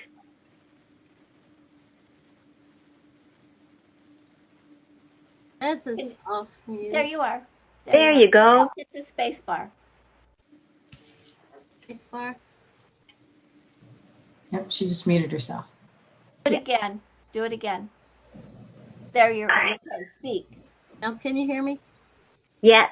Okay. I'm Andrea Ewing Thomas, and I work at Children's in the perioperative department. And my work is around performance improvement and quality. And I'm more familiar with the operating room nursing. And I think there are a lot of stories to tell about operating room nursing. And but because we work as a team, I agree. I can't remember who said, but you do have to be careful about what you're saying, and you don't want to offend the other team members. And I do look at Facebook, but I look at Facebook mainly to keep in touch with friends and family that are not very close, in distance. But I enjoy looking at LinkedIn because I find all the different professions in there, and their point of views is just, I find it inspiring. So I haven't put my picture up, but I was debating about that, but I'm going to put my picture up. Good. Yeah. I definitely would say for teams and, just making sure that you're not like saying something offensive, I would really just say say something flattering about your team. Like when you're talking about something, you can express your opinion on something and you can say it without having to go through everybody's, confirming that it's okay with everybody, but just kind of throw in there that I work with a great team and as part of your answer. And that usually kind of gets over that issue. Or definitely helps with it anyway. So I'll go next. I'm Kathy Patterson Kelly. I'm a nurse scientist at Children's National in the Department of Nursing Science, Professional Practice and Quality. My research focuses on child and family treatment communication, and I also am very interested in research translation with systematic reviews. So my experience, to be honest with you, I'm really not much of a person on Twitter at all. I don't have an account. I registered for an account in LinkedIn years ago, and I got an email about it thinking, oh, this might be interesting, but nothing. And I reject any request for information because it's just more than I can handle. And I'm faceless on Facebook. I troll my friends. So it's not, when I think about this, and I think about the hundreds of emails that I just have to manage every day, with my professional life, feels overwhelming. I'm going to put that out there as my sort of thinking about this. But I'm trying to be open, and I can see some positives. But boy, it seems like it could be a heavy, heavy lift in terms of sucking up more of the time in my life. I definitely understand that, because I've gotten that comment a lot from people that I've given this to. And, because I do this for our faculty a lot. And I think everybody at Hopkins is overworked, and they're always like, this is another thing that I have to do. And it's just so much, and it's just overwhelming. But I would definitely say that it's very easy to get overwhelmed by how much there is in there. But because social media is so big, the best way to approach it is identifying what you want to know and what you want to put out there, and starting from that perspective rather than trying to take everything in. Because particularly with Twitter, you're never going to be able to take everything in, because Twitter is the fastest one. It updates all the time. But if you're from, I have this publication, I should promote this publication, I get on Twitter and I post my publication, and that's a good enough place to start at. And if there are a couple of topics that I'm interested in, I can look at this specific topic, and that's the one that I can keep up with. And I don't have to just kind of deal with the overwhelming overload of information from every standpoint. And it's also a lot smaller. So it's not like you're getting, you can click on the link and get the whole news story, but at its face, it's just a bunch of headlines. And then you decide, and pull quotes and stuff. And then you can decide if you're interested enough to go any deeper, but you don't have to go deeper. So it doesn't have to be that hard time commitment. The other thing is, Kathy, for systematic reviews, I've noticed, I haven't gone into it, but whenever I post a systematic review, there's bots in the background that retweet it. And I think, I would just say, I think, Sydney, that's an excellent idea. Just next time you get a publication, and then tag Cochrane, tag Joanna Briggs, tag a few other big, and just see where it goes, because it does actually drive citations. So, that's just another thing. And then even from there, Trish, some of your accolades, in the last year or so, it's also becoming a metric in itself of people and researchers that are most active on Twitter, that have published the most stuff on Twitter, that are, most outspoken in different social media platforms in and of themselves. And it's verified and, cross-checked in other ways, but that in itself is becoming a metric. Yeah, and with time, if you can get over it's another thing I have to do idea, which, and Susan asked the question about time too. When I lived in Chicago, I would do social media when I was on the train. Now, when I'm in the line at the grocery store, so it's not something. It's something that I build into, or when I'm having coffee in the morning, or at lunch. It doesn't take a lot of time. It could be a few minutes here and there, and that's enough. And sometimes once you start to enjoy it, my higher ed social media group, and that one's actually a group on Facebook. I met some of them on Twitter, and I follow some of them on Twitter and some of them on Facebook. But there's a big Facebook group, and that's the best. It's not an official professional organization, but it's the best one that I have, and it's because my job in general is well understood, because it's really new and a lot of people just don't really get it, and it's a whole not even just the U.S. There are social media specialists from schools in the UK and in different places and everything, and all of us can kind of commiserate about things that we're frustrated about, or things that getting that feedback loop, because it's so brand new that nobody there's not a textbook you can go and check and see if this is a good idea. It's just a group. So that's really helpful for me too. Nice. But it does take a lot of time, trying to get into my personal stuff, because like I do it all day for work, and it's like I don't want to do it anymore for myself like when I get home. But that's like the last year or so I've been collecting more of my own stuff to like just kind of organize my stuff so I can showcase like the work that I've done in a better, more organized way, which is good for me. I mean, it's good for anybody in any career. Like you want to be able to showcase what you've been doing. Sydney, thank you so much. So may I ask both of you, Sydney, Mona, what time would you like us to come back from the break? I think we scheduled a half an hour break. Is that? So or that's what we're return thinking about. So come back. Yeah, at whatever you think, Pam. Oh, it's so great, Mona. So thank you for that. The morning has been spectacular. So if we could take a break until 11:15, and may I encourage everyone to take good care of yourself during this break. Good nutrition, good physical activity. You've done beautifully this morning. It's been so engaging. Huge thanks to everyone, and see you again at 11:15. Sydney, Mona, special thanks. Our pleasure.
talking about, getting started and where you go from here. I didn't, I wasn't born a social media person. So I got into it, and I think it was 2012 or 2013 when I did a social media, I did a training. It wasn't about social media. It was about public thought leadership. And it was a program called the Op-Ed Project. And I did it when I was at DePaul University. And it's an organization run by a woman, Katie Orenstein, out of New York City. And her vision was really to ensure that the world had more adequate representation of voices. 85% or more at the time of op-ed authors were white men. So she started this organization and really trained mostly academics, but now she is, I think because of her relationship with some of us in nursing academia, she's also expanded into healthcare systems. So doing the program, I did a 6-month program where I learned how to write opinion editorial pieces and how to promote my own work, pitch my work to news outlets, and using social media was all part of the initial training. So that's when I started. That's when I started a Twitter account and began my journey really into public thought leadership. I really realized pretty early on that, nurse academics, nurse researchers, providers were great talking to each other. We're not so great talking to the public, especially academics. So I was a first generation college student. I come from a family, they're not, no college. Really, my mother has a high school diploma, and my academic papers, she was very proud. And she saved them on her desktop in a folder, but she never read them. But my op-eds, my blog posts, she always read. She always engaged with them. She always shared them on her Facebook page. Always commented. And there are so many more people like my mother out there than us, really, than PhD prepared, and highly educated people like we are. So I think it's really important, and I think that's what drives my social media interest. It was first just to be able to share what I know and to connect with people that in my everyday, in academia, I'm around a bunch of educated people, and even our students, they're super smart, super bright. So, I just felt like it was important to learn how to speak in everyday language, how to write using contractions. I mean, some basic things that we would never do in our scholarly writing. So I took the training and I took to it. I really enjoyed it. The speed is it's so fun to be able to write 800 words in one evening, and the next day pitch it to a news outlet and have it go live that next night. I mean, to have something happen. So, in academic writing, it's just, it's months or years before we see it. And then it's years before it makes a real impact. So this is fast. And I don't know, I've enjoyed it. So I have about 150 academic papers, so it's not like I don't have credentials. I do, but it's the op-eds that have lately, fed me. I was really thrilled to get a piece in the New York Times about my work with long-haul truckers and their mental health, emotional health. And then I got a piece in the Atlantic. I used to have a regular spot on Huffington Post. It was called Huffington Post, now it's HuffPost. And I think that really gave me an outlet to share what I was thinking about various aspects of my work, our profession. Mona, if you don't mind me adding, in addition to everything that Mona is saying, with so many people on social media now, misinformation is such a big deal. And having more people on social media that really do have an academic, professional background really does make a difference. But it only makes a difference if you're speaking a language that they can understand. That's right. Yeah, thanks, Sydney. Feel free to jump in. Or anyone, if you have questions or thoughts, just unmute yourself and speak up. There was Suzanne at the break mentioned that I had a Wikipedia page, which is true. You know, we can't write Wikipedia pages for ourselves. So, I mean, I happen to know the person that started my Wikipedia page, and he's actually the husband of one of my mentees, a nurse academic, who I taught how to write op-eds. We've written several op-eds together. So, I can't say exactly that it was because of my social media that I have a Wikipedia page, but it was certainly, it did contribute. And then he is actually an engineer. So he and I have since written editorials. We've written papers together. So he's an environmental engineer. And so you never know where these connections will lead. I often say Trisha's an on now, and I really don't know if this is true, but I think I, in part, got this job at Hopkins because I was connected to Trish on Twitter. Also, I was at Rush University in Chicago before, and I was at I think it was an NLN conference. I was staffing our Rush booth, and we happened to be next to the Hopkins booth, and I started talking to the two people that were working the Hopkins booth, and we started talking about social media, and I, they actually weren't that active on social media, so I tried to get them active right there. I should have been recruiting students for Rush or something, but I was just really engaged in talking to the Rush or the Hopkins people that were next door. And then they were like, "Oh, we have to introduce you to Trish, our dean." I was like, "I know Trish. I know in Twitter talk. We may have met in real life once, but so I think it made a difference. It makes a difference. It continues to make a difference. So I don't, I think that the biggest hurdle for me in the beginning was that I only read academic work. I wasn't that in touch with the news outlets. So that was something like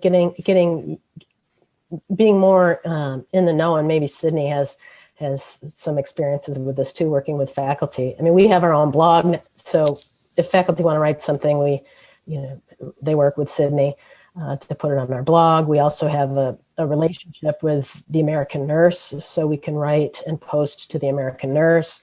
But there are so many other avenues out there besides the New York Times that we could pitch to. And definitely, because social media, I mean, media in general today can really easily become an echo chamber of you talking to people like you hearing people repeat the same information that, you agree with already.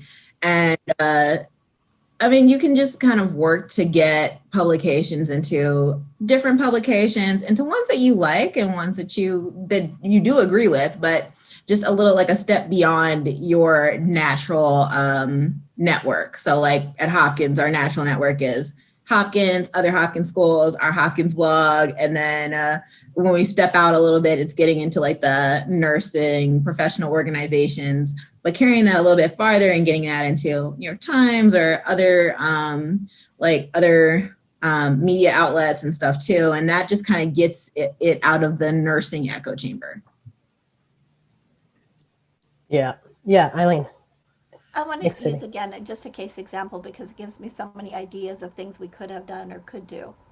But we conducted studies on napping on the night shift, and then we translated that into operationalizing it. And for a school assignment, we had to create a blog. So I did a blog for that about, kind of all the events that occurred. So if I were to take that example and I would use that blog, because so much is, has anybody else done it? So when you find out in nursing operations, you want to know if another hospital has done it. And so if I tagged all the different pediatric hospitals with my blog about napping on the night shift, would I anticipate that that would then be picked up by those hospitals to see what we've done? Is that how it works? That's one way. The other way is as simple as you asking a question, you tweeting a question and tagging them, or not even. And Sydney, feel free to weigh in. But so certainly, something that me and Mona actually talked about a little bit last week is it's always kind of better to tag directly the people that are involved in something rather than the organization. Because if you tag the organization, you're going to get somebody like me. And I'm not the person that you're trying to connect with about this thing. I don't have a professional opinion on that topic. But if you're talking to our faculty, if you are thinking of somebody that is doing that research, or like if you know somebody that's doing that research and you know them on Twitter or something, like you could tag them in it. And that kind of begins a conversation. There are also a lot of these like little like hashtag groups, like Nurse Twitter is one that's like a real big one for nurses. Academic Chatter is another one that's a real big one in the research space.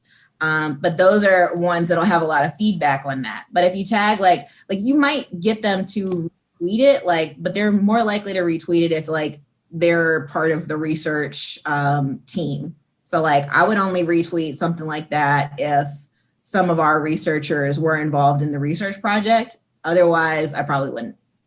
So I think you just answered the question, though. I think the better strategy would be to tweet about it and then create a hashtag for night shift napping. I would say try to find one that already exists. Because hashtags, not the time to be original, really. Yeah, I think I just kind of skipped over. I guess I didn't include that in this set, because I get that question a lot. The hashtags, like if they're original ones, then the only thing that you're going to see on it is stuff that you posted on it. And then if people are commenting on that conversation or something, but you have to get them to comment on the conversation. So you have to like draw them into it and, tell them to do it. You're almost building it yourself. Yeah. And it's better to build on some, or, to get on someone else's, like night shift. Maybe night shift is the hashtag. Or and honestly, even going through hashtags and keywords. So keywords on Twitter work the same way that they do on Google. So the way that you would search something on Google, you can also search it on Twitter, using like quotes for something specific. The hashtags come into play when it's a specific conversation, and in general, usually when it's more than one word. So like when there's something that's like put together, like nurses vaccinate or COVID vaccine. But even if you searched COVID vaccine, you would get the same stuff as you would if you did the hashtag for it. The hashtags really work for collecting like a specific conversation, and they're becoming more so branded conversations. But you can also just search on the keyword and you'll find that too.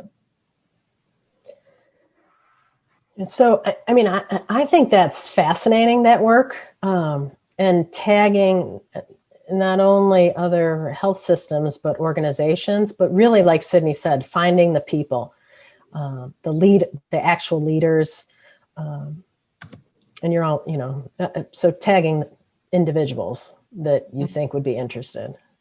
Yeah, and the thing is, like, the same as like building up your professional network, there is no directory. Like, you actually just have to like dig through stuff and find things. Yeah, Twitter. Has a question. Oh, I'm sorry. Dr. Feedham's question. Yep, family research. And some of it Twitter helps you. Like you can start typing in family research and see if it comes up. I'll try both and see what you see. Before you start like using the hashtag, I would just like type it into the search bar on Twitter and see what comes up, if that's like the conversation you're trying to get to. And then when it comes up, there's always like top, latest, and I always click latest because then you can see the stuff that's more recent versus like the top stuff, which might have been like years ago. And also, I'm sorry to just kind of go on that one too, but for family research, that could mean a lot of different things. And especially if you're getting into like a keyword kind of space, and I don't want to get too technical and like scare you guys off of this stuff, but like it just could be a whole lot of different things. So when you're trying to get and find the conversation on something, like you usually just kind of want to like look around for the keywords that are the specific things to what you want to do, because it can get like, it can be like real broad, or it can get like just lost in just how much stuff there is on a topic. So like I never really use the hashtag social media because it's such a big, but I would use, I use HESM a lot, which is higher ed social media, or I'll use nurse Twitter a lot, which is like nurse Twitter, marketing Twitter. And those ones are more collected conversations. Yes, Sydney, while you were talking, I tried family research, and family is probably like social media or like mental health. It's almost too big. But then you can put things together, and it's not like a hashtag, but you can use several hashtags.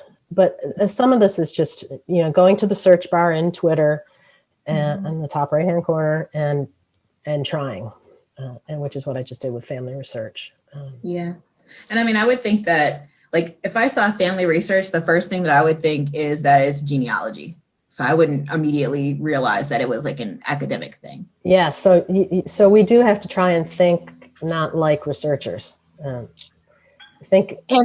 another thing I wanted to share that might be useful to try is, I'm sorry, Amelia. Hi there. How are you, by the way? Let's talk to Amelia, isn't it? Yeah. Hey there. Good to put a face to a person that I follow. Nice to see you. So is suggestions of looking at conferences around your particular topic, because often that's a cool thing about Twitter too, is that the conference conversation can carry on long after the conference. So yes. If there was a hashtag related to whatever academic conference everyone typically goes Trish to, is a huge fan of that. Trish, yeah, huge that fan. can be a helpful way of starting to find the conversations that you want to follow and collect, is to see who else is using that hashtag. Yes.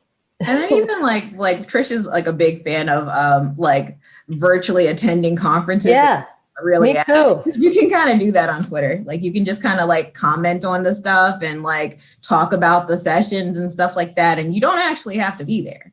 It was a nurse practitioner conference, and I was following along and tweeting and interacting, and I got most engaged at the conference, and I wasn't even there.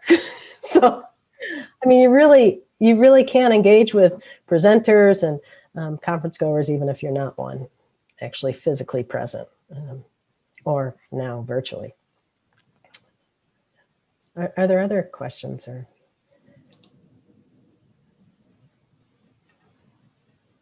Thoughts?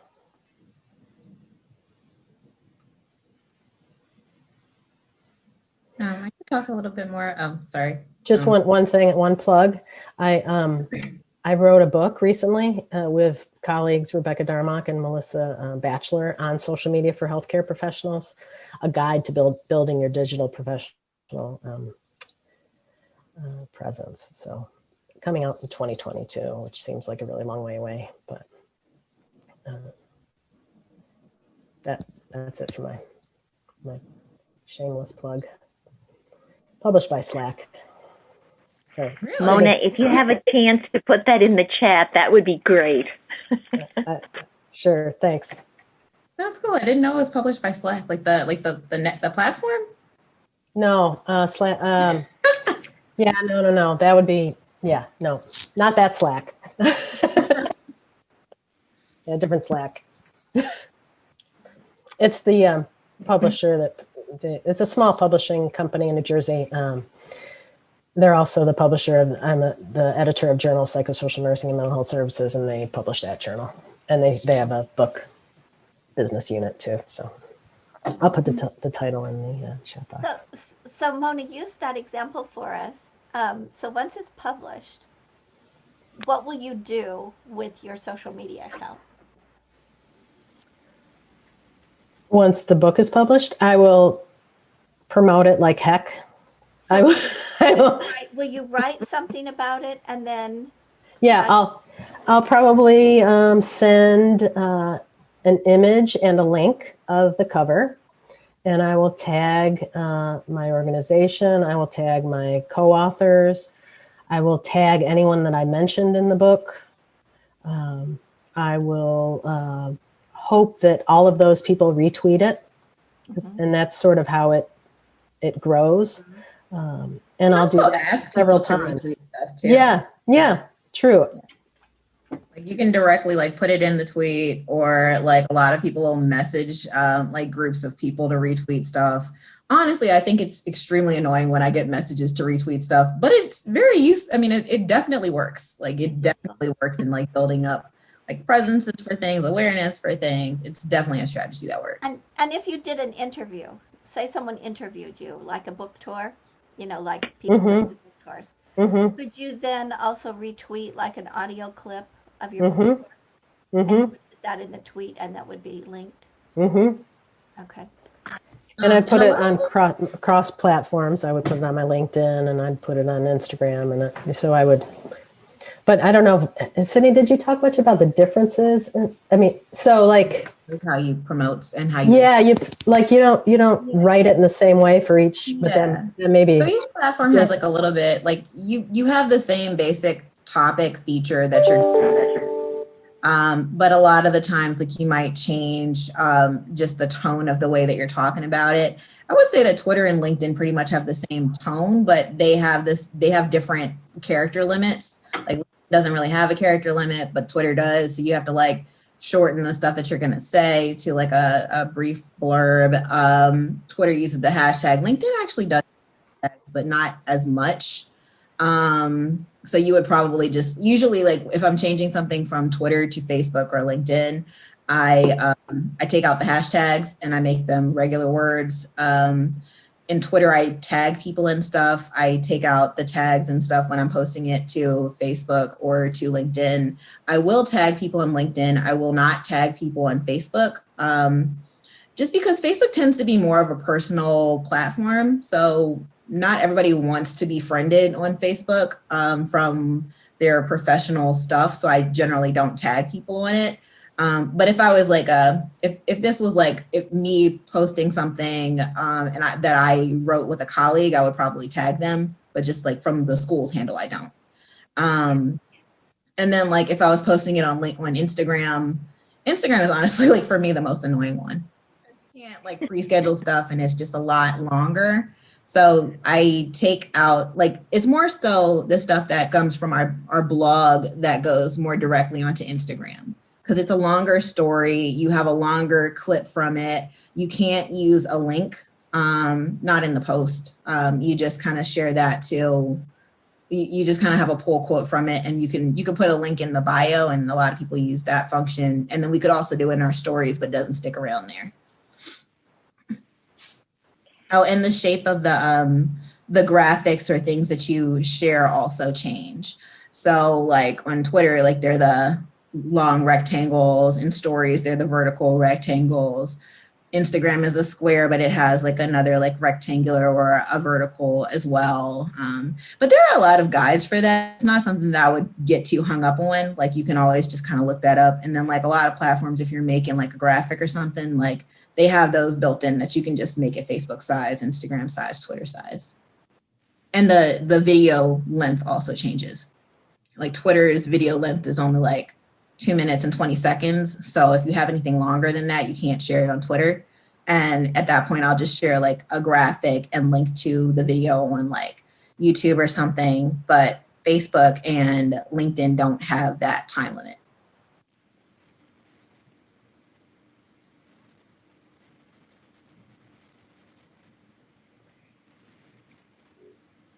Yeah, I haven't tried Planoly. That's good. I use Sprout and I've used Hootsuite. Yeah, I use Hootsuite. A little glitchy. There's always it's always more glitchy on Instagram than the other platforms. I think you can schedule it platform now. Like some of them have like native ones. Like Facebook has a native platform. Twitter has a native platform where you can schedule something out for later. Instagram, I think you can do it through the Facebook one now.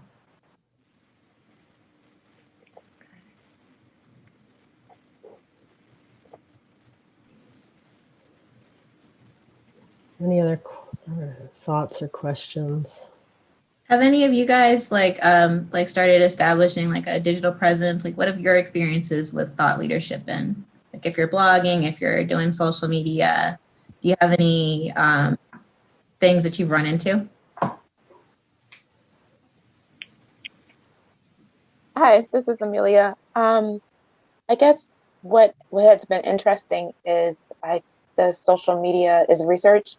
I early on, I think 2017, I think, the fact that you can measure conversations. I think somebody had talked about qualitative.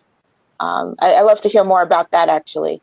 It's like how many people with X background are talking about suicide awareness, and you can actually measure who's having conversations. That was fun work with MedX Project, Stanford University. But beyond that, I have a platform called The Business of Nursing, where I've been highlighting nurses who are in business with the hope of helping other people outside of our ecosystem hear and see all of the amazing things that nurses are doing inside of their facilities and outside. But I'm just fangirling over all of you guys over here. I'm taking notes, and but yeah, I'd love to hear more. I'd love to hear more about work with measuring conversations and other types of research that can be done with social media. Yeah,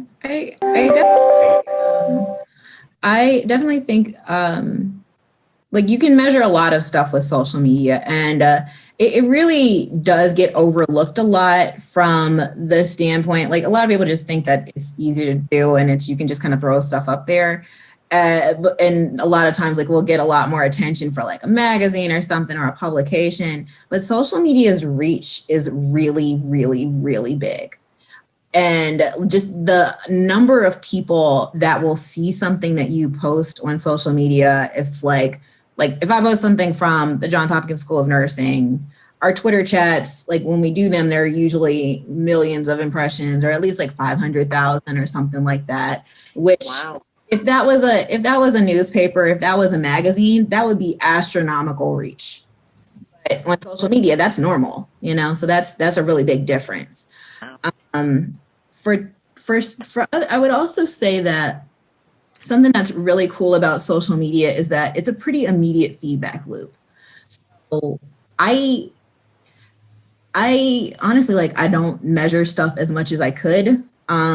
But a lot of it for me, from doing it for the school for 3 years now, it's kind of just natural that I understand it. And I'll use the analytics when I'm explaining it to somebody above me or something like that. But for me, it's usually like just an immediate feedback loop of, I know that this message works really well because I'm going to get a lot of responses from it, stuff like that. But it's also cool when I get to find stuff that I have seen perform pretty well, and then I can start to make predictions of future content that's going to be. So, for example, for Black History Month, last year I was looking at our blog traffic over the last year, and obviously two of the biggest topics that kept coming up over and over were racism, mental health, and those were our biggest content topics of the year. So for Black History Month, I did a blog interviewing 2 of our Black mental health nurse practitioners because I expected that one to do really well just based on how well those 2 topics performed on our blog last year. And it did perform really well, but then I was really annoyed because Facebook and all social media platforms regularly change their algorithms, and they really depress the Facebook reach. And it was super frustrating for me because it got 20 shares, which is really, really high for us. But the impressions of people that saw it were not as high as they would have normally been. So that was like kind of frustrating, but it was still a very well performing article. I love that piece, Sydney. Just saying. Thank you. It was really good. And like, even like doing the interviews for it, because I went home and I was like talking to my mom about it afterwards, because a lot of the things that like both Tamara said and that Patty said were really, like, I definitely have noticed those things in my family. And it was really interesting to hear them talk about it from that perspective. And I know this is advanced, but the graphic and the images, their pictures, and how you put it all together was really I've had to find some really creative ways to get pictures in the environment of us not having pictures. If you could, if you have that, if you could put it in the chat box. Oh yeah, maybe. Yeah. Just another example seem, And just kind of building on so you were also mentioning like tracking people that see stuff. So that one is a bit harder to get into, and that one is going to take that one is pretty time consuming. So the way that we were talking about lists and stuff earlier, social media, the better it's you could really compare it to a database. So when you're tagging stuff, when you're, at mentioning stuff, the keywords that you use, those are the things that you can track and identify. And then like you eventually can match it up to people and stuff. But that is a much bigger lift, particularly because a lot of this like big data is not like we have a lot of information, but it's not organized. So like that extra effort to organize it, you can do, but it can be real time consuming. But there are also a lot of tools. So it's definitely something that you can do. And I think you mentioned that you had been doing it, but that is a big lift. Yeah, and backstory, we weren't doing it by hand and scratch. We used Simpler. I don't know if you're familiar with the healthcare analytics. Yeah. So that's the tool that we were using. Find the like people's like academic background from that though. I don't think I think they pulled from like whatever people had in their bio.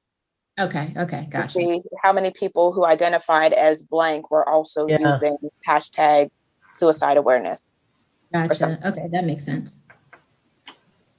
So I just posted the Black History Month, like Black Psychiatric Mental Health Nurse Practitioner article. Thanks, Sydney.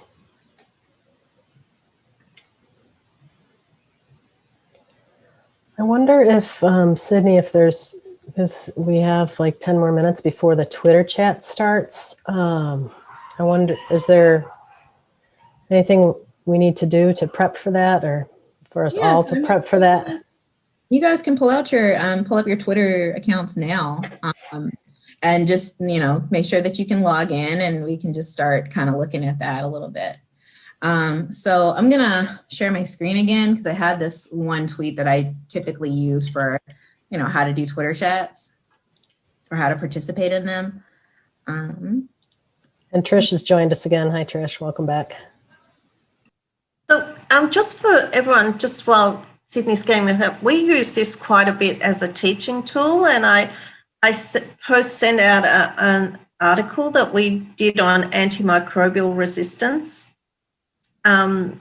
So it's actually can be a really good teaching tool.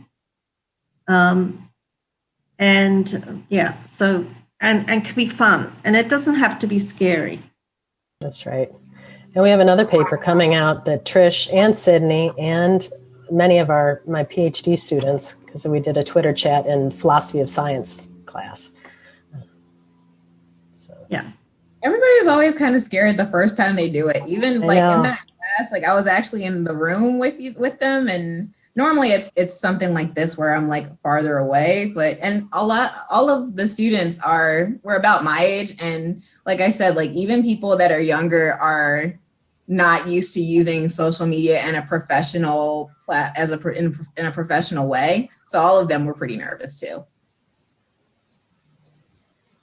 And now some of them are really active social media users. It's just, the jumping in is always a little nerve-wracking at first, and then you get used to it, and then it's fun. Yep. Can you guys see my screen? Yeah, and it might, Sydney, it might be good just to put in you've probably got on a slide the hashtag that we're going to. Yes, sorry. I have that on graphics. So okay. I also put the tweet chat in the box in the chat. Cool. But we're chatting enough that it disappears. So how about everybody, why don't you guys put your Twitter handles in our chat so we can all make sure that we're following each other. And if people just want to sit and watch, that's okay.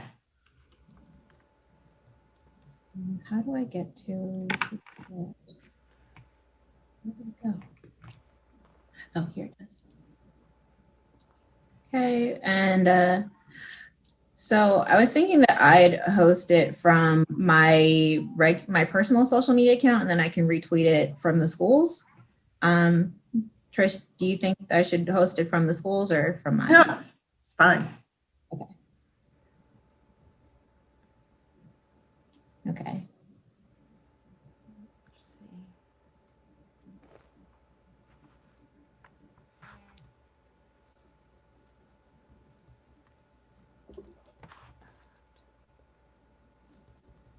And we said that the hashtag is, are you guys still seeing my screen?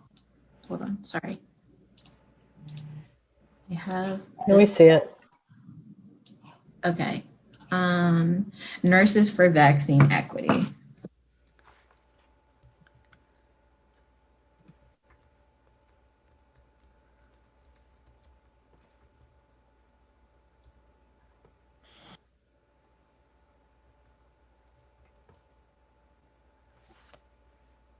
So when we do the Twitter chat, what you're gonna do is, so you see on this slide that it's easiest to see new tweets in real time. And in this Twitter chat, it's not gonna be super fast, but sometimes they can get really fast in regular ones, and people, especially when there's a lot of people posting. So I usually say like the little magnifying glass is the search button. You're gonna type the hashtag into the search bar, and then you can click the latest button, and then you'll see the most recently added tweets there. So when you respond, you're gonna hit the reply button, the little thought bubble. You're gonna type in the answer number. So it's like the questions are gonna be question 1, question 2, question 3. And you're going to respond A1 for answer 1, A2 for answer 2, A3 for answer 3. And then you want to make sure that you include the hashtag in it. And that's it. You know, and you can respond to other people. You don't only have to respond to questions. You just want to make sure that you use the hashtag. And then also, like when you're using a hashtag, you want to make sure that you're not misspelling it or anything, because a hashtag only works if it's the exact hashtag. So I'm just going to follow all of the. Yeah. And another thing is that I should have thought to do this before is if there's probably vaccine information on the Children's National website, or you've got something. So that can be another way of bringing traffic to other things. So I'll have a look as well. Okay, so I'm going to be posting questions graphics, the questions from my personal account, which is @_Sydney Logan. And I just put that into the chat now. And I'm getting ready to post our first question. I'm going to stop sharing the slide now. And don't be nervous. This is just like playing. Look at it like playing. I'm losing things on my screens.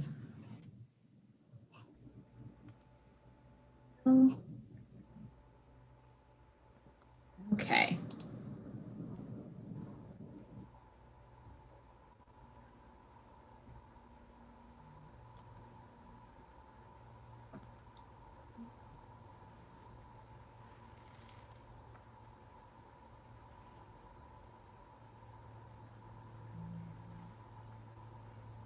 Can you say what, once we find you, Sydney, can you say again what we're going to do? I'm going to post the questions graphic, so you'll see the graphic come up with the question, and then you will hit the reply to the question. Okay. Or a answer that you want to share. Quick question: will our responses be curated anywhere this time, or? We can. Like we collect them by the hashtag. So normally I would click, I'll do a tweet reach. So you can use tweet reach. There are other tools like that too, where you can collect all of the tweets that are on a hashtag. And that's like, we can measure how far something went from that. Yes, if you can measure how far something went, you can see how many people were involved, and it'll give you like who was involved in everything. Oh, okay.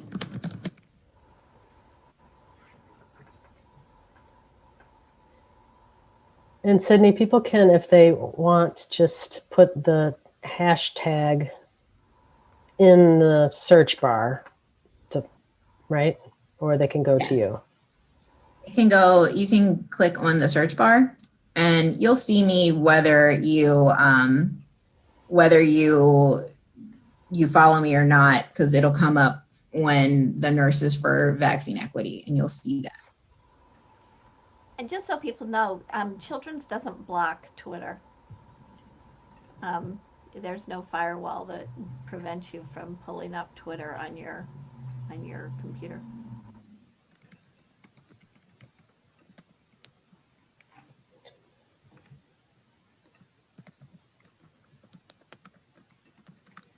That's good to know, because this activity would be terrible. That's true.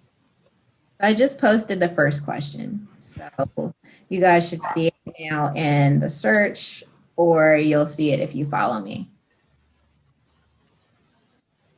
I'm just going to retweet it from the Hopkins account to anybody is. Are you going to share your screen, Sydney? Yes, I can.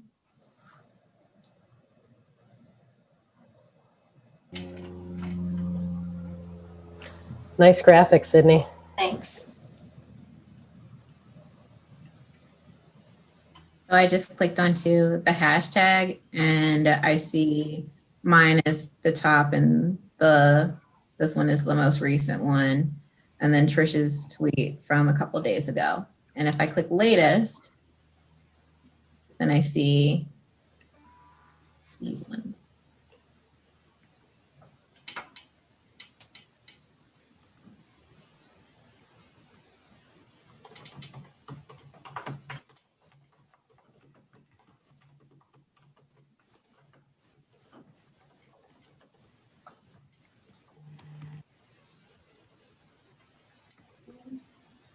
Then you can also refresh it and see if anything new comes up too.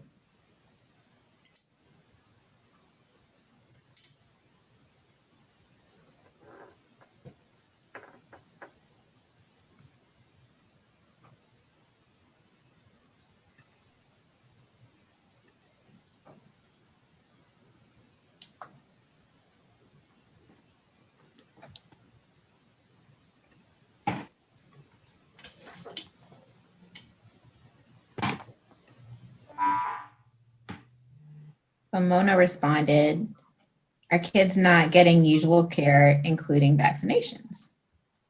So, and if you guys want, like, we can also just kind of like talk through the questions, because like if we're doing Twitter chats, a lot of the time it's helpful to be in the can, because people just kind of like talk through stuff and then they like can coordinate who's going to respond to the question or something like that too.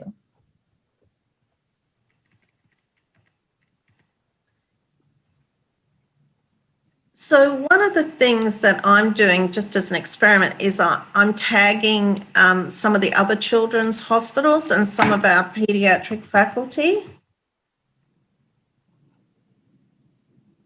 just to see if they pick up, just to demonstrate.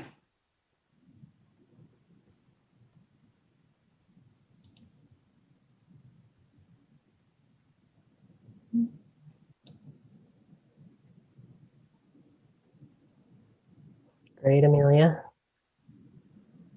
Instead of great, I'm going to like it and I'm going to retweet it. So that's the nonverbal way of saying great.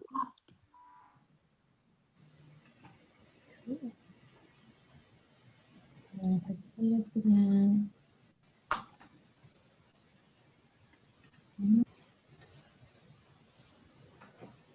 You guys ready to move on to the next question? Does anybody else want to add anything? A couple more minutes. I'd say normal time I'd give for questions is usually about 3 to 5 minutes. Mm-hmm. And especially like when it's a big group, that can get to be like, that can actually be pretty short because sometimes they go by really fast because a lot of people have stuff to say. Yeah. I'll go on to the next question.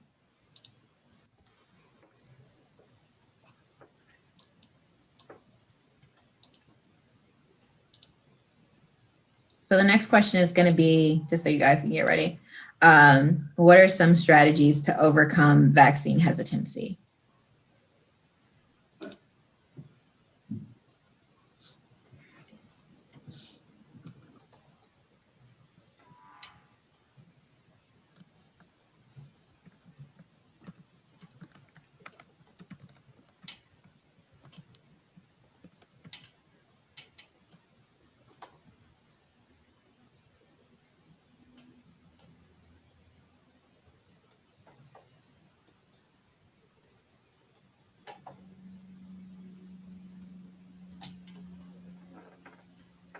You have to type in this stuff all the time, the hashtag and the long, or is it automatic? If you are on the search, like if you're on the search page and you have the hashtag at the top, it'll automatically fill it in. If you're replying to the question that I posted, you have to type it in. Well, that's a lot of work.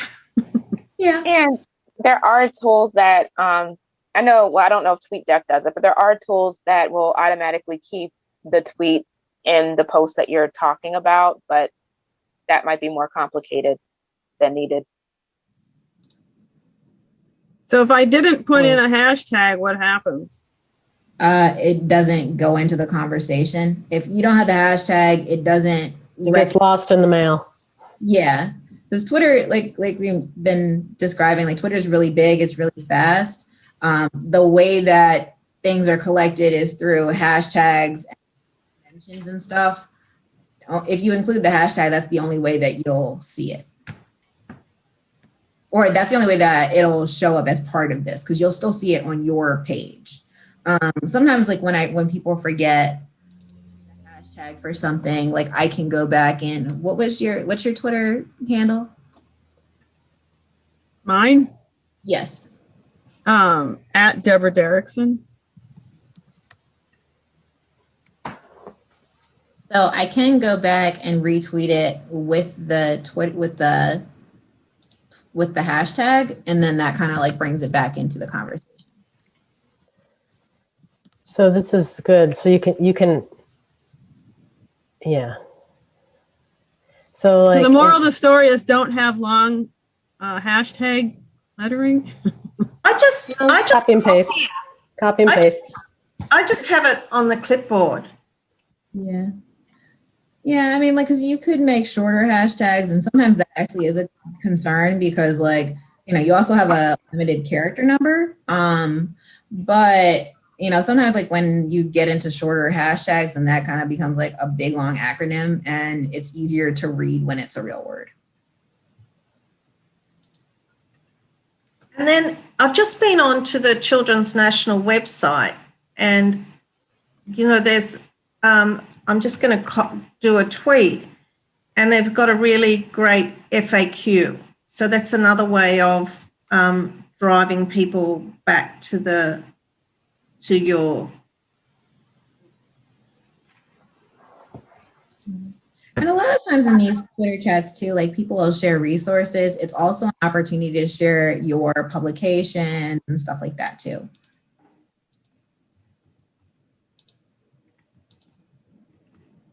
Okay, So the third question, and this one is a pretty interesting. So yesterday we had a, or is that Wednesday? Wednesday we had a big panel discussion with the University of Washington about nurses contributing to vaccine rollout and all of that stuff. So this is kind of a good question. This one is, how can nurses contribute to vaccine equity?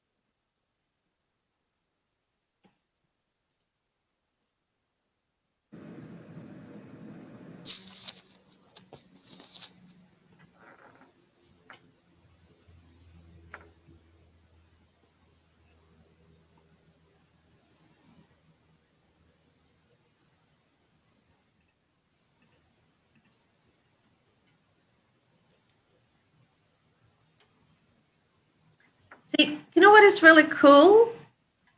Can I? Yeah. Well, you know, some people might say I need a life, but we've just now got someone from NYU joining in the conversation, a nurse from NYU. That's so cool. I haven't seen That's very cool. But it's so exciting, like, when you have people, because I mean, that's the fun thing about social media, is that you really do get people from everywhere and they can just kind of jump in sometimes. And then you get more perspectives, and it's pretty cool. Yep. What was question 3? What are some strategies? Oh, no, that was 2. And write the number Q3. How can nurses contribute to vaccine equity?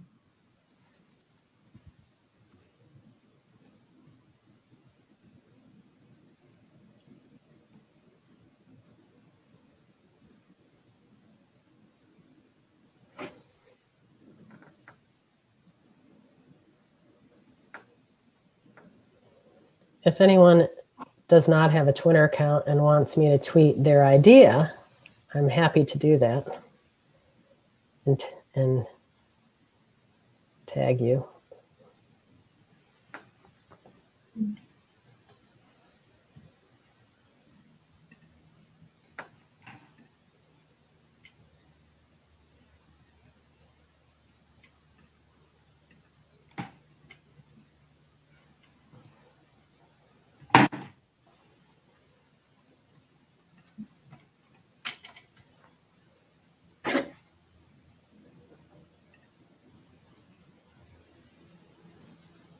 I sent in 3 tweets, but I think only one was hashtagged to the conversation. So there's only one showing up. All families have been impacted in some way, directly or indirectly. Yes, that's the third one. So I think That's the one showing up. The other 2 are it lost in the mail. but lost in the mail, but I'll go find them.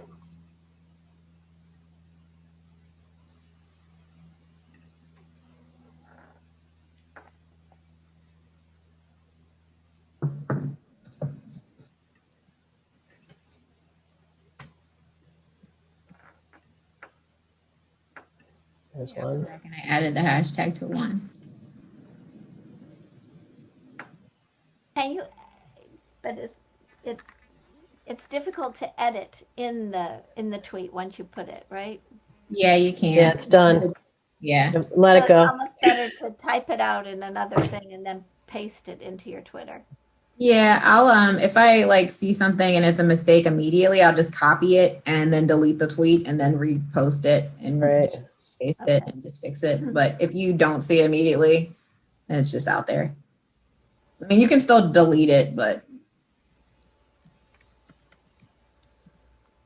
You're doing really well. It's so exciting.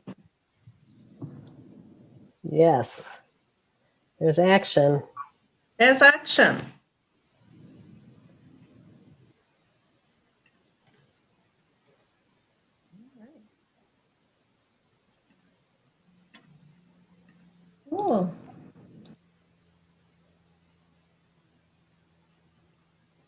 Cool. Okay, I'll post the last question now. Where's the one from NYU that came in? I'll it was one of my retweets. And someone's now just come in from UWC online, University of Western Cape. We have South Africa joining us. That's exciting. Heck yeah.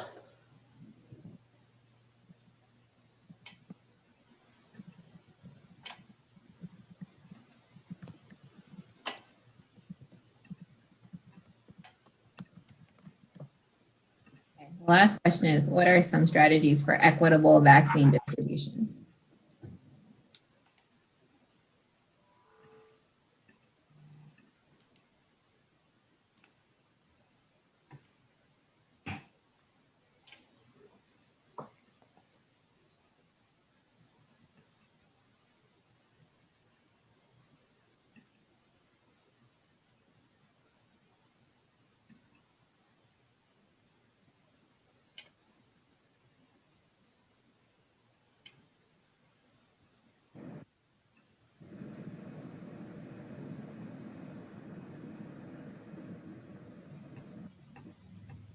Dr. Janice is in the game with us.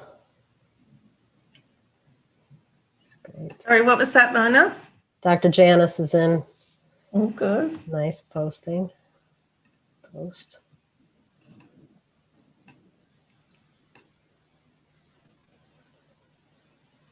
So people with Twitter accounts, this would just pop into their Twitter account based on the topic, or? If they follow any of us, they would see the person that they follow's posts, and then they might see like retweets and stuff from them.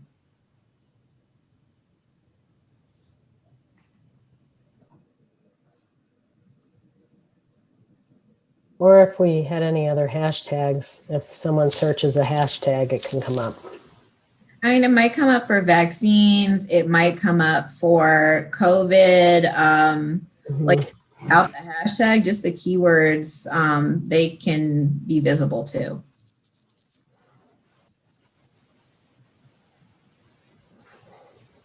Actually, you know what, I will retweet. One of our students yesterday had a really powerful point in the Hastings ethics thing about vaccine hesitancy. I'll retweet that.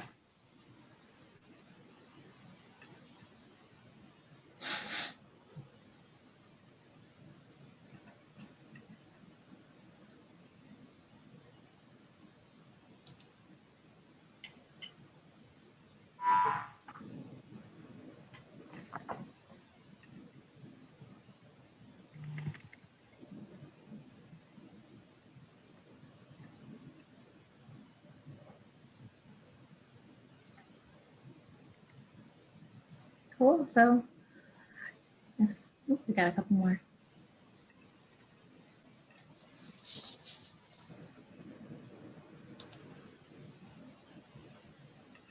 The other thing sometimes we do, if we're really doing a power through is, you know, you, as Sydney mentioned, you get ready your publications, the people you want to tag. Great tweet, Maria. Thank you. Amelia. Yeah, Sherry.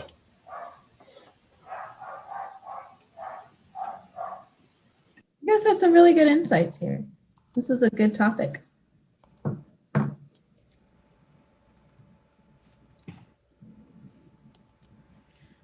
Can I just say too, this is when you look at how knowledge is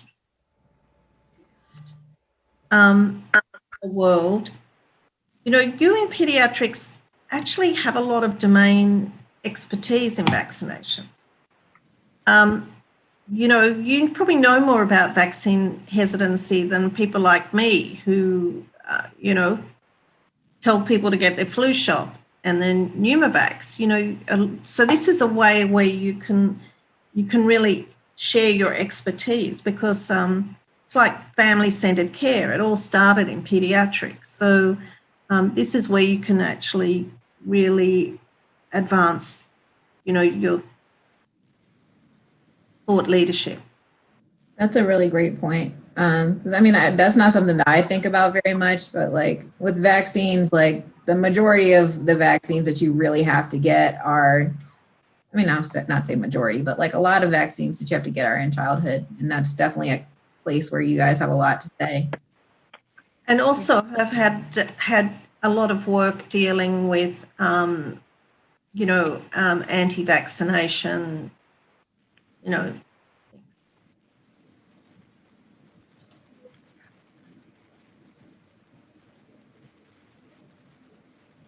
I think And another. just a word about that whole anti-vaccination thing. I really would love for us to imagine if nurses, we number into the millions, if we were as loud as some of the anti-vax communication and chatter.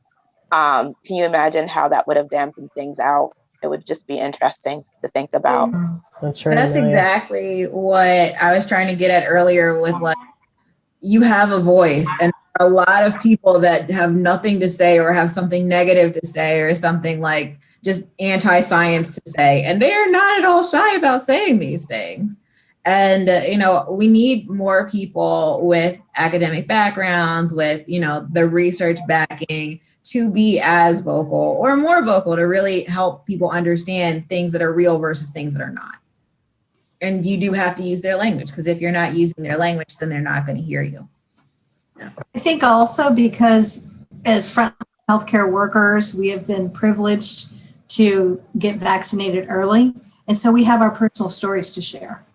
Yeah. And, even when I was in a recent vaccination clinic for the vaccine, I would ask, each of the teachers, how are you with shots, and, how are you with getting your vaccine? How was the first one? And, what are you worried about? And then, just kind of personalizing it with, well, this is what happened to me and this is what I've heard, but, we just don't know what the reactions are. So just keep an eye out. But most people don't have significant problems. So we can do that personal sharing as well. Absolutely. And really sharing even those negative stories help people to feel like you're not lying to them, which is, I think, like, part of the reason that people really trust nurses so much, like more so than, like, I'd say, like, their primary physician or something. Like, they don't feel like you're lying to them when you're telling them how something's going to go. Like, you're going to tell them that this might be difficult for them to get through or something like that, but you're being honest about what happened. And particularly when it's something scary, when it's something brand new, like, people need to hear what's actually going to happen versus the best case scenario of what the healthcare system would like you to do. And usually in the work that we do, we don't have personal experience with what our patients and families are going through, unless, the rare instance that we do. So this is one that we can say, this is what it was like for me, colleagues, etc. And also, I invite everyone just to consider, as nurses, I feel as though we have an ethical responsibility, the whole health promotion piece, to really, I know it might be uncomfortable and this is new to some of us, but we really have the ethical responsibility to push past that at this point in 2021. Right. There was an excellent series of articles about nurses in the Hasidic Jewish community in New York.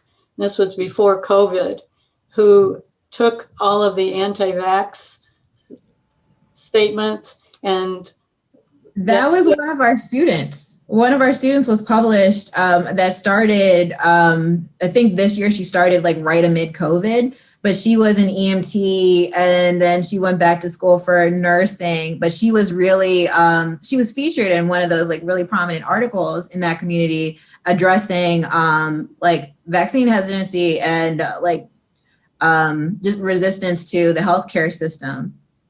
But that story, to even now, could be something that would be brought forward through, if somebody had the original publications, to bring that forward to show, again, nurses coming forward as advocates for vaccine hesitancy.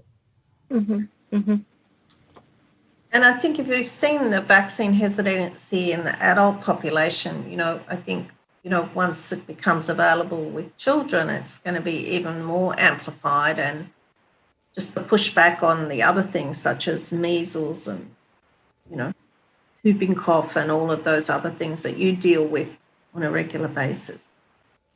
I agree. I also think it's helpful to help them recognize things that they know that they've already participated in, so that this doesn't seem so unfamiliar. That not getting your measles vaccine or not getting your child vaccinated for some of these things wouldn't necessarily be something that you would entertain. And so linking it to that, I think, is super helpful. Today has been a phenomenal gift from you folks at Hopkins in many ways. And this current work we're doing on the vaccine, I would just hope before we finish today that we take a few minutes of how to keep this going.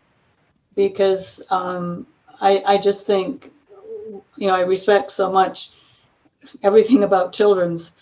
And I just would like us to think of, few next steps before we leave today to really move this, starting with the vaccines, to move this forward.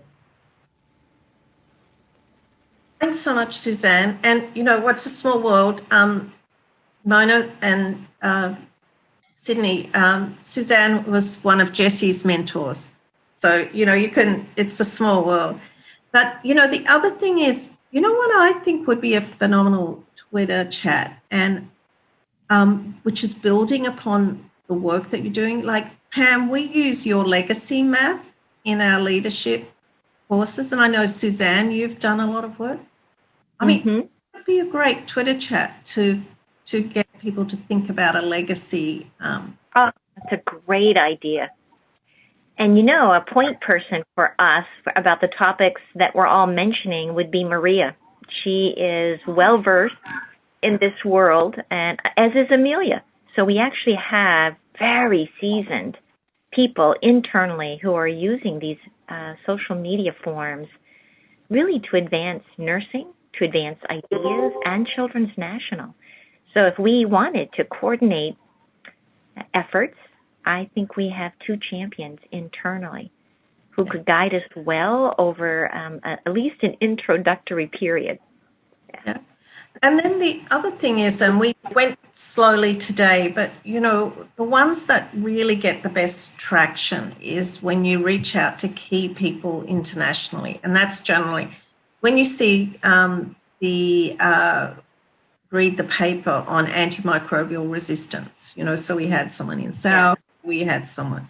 So, but, to have a really powerful voice, and actually where I was while I was absent was the palliative care conference, and just sort of talking about, a lot of people are wanting some restoration. So, I think the legacy, thinking about contribution, particularly at this time, would be very powerful.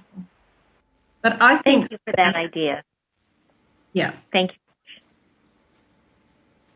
We've also had a lot of success recently using Facebook Lives and doing panels on Facebook Live. The Twitter chats, they have really high reach and impressions, but Facebook Live has also been really good for, I think it's a little bit of a deeper conversation a lot of the time. And there's like people, talking about stuff like the same way that we're talking now. And, there's a lot of people that are in the comments, and it's like a really nice like feedback loop that, you can talk to people and they can talk back to you that way. And they've also had really good traction, especially like when we've partnered with other organizations for them. Like we can have other people, other groups use their, they can share it and host watch parties for their audiences as well. And it spreads it even farther. The first one that we did was like COVID Q&A for the public. And that one was, really, really well attended.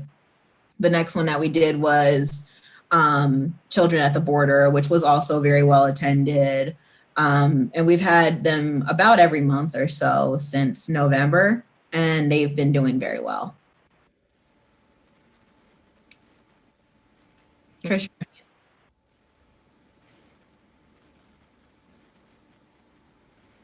Can't hear her. The last one we actually starred Reg Bannerman in it. We did a Men in Nursing, and Reg Bannerman was there. So yeah, International starred in that one. But what I just wanted to quickly show, if that's okay, is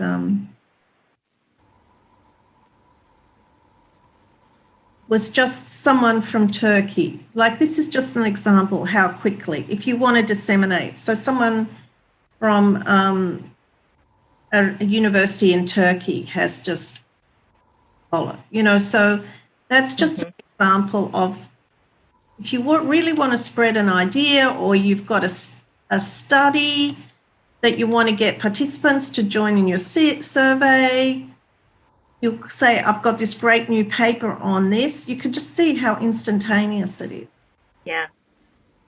I'd also just add, just on the other side of that, when you're still building up your presence, don't get discouraged if it doesn't just immediately go viral, because that's also something that, like, you kind of... Most things don't.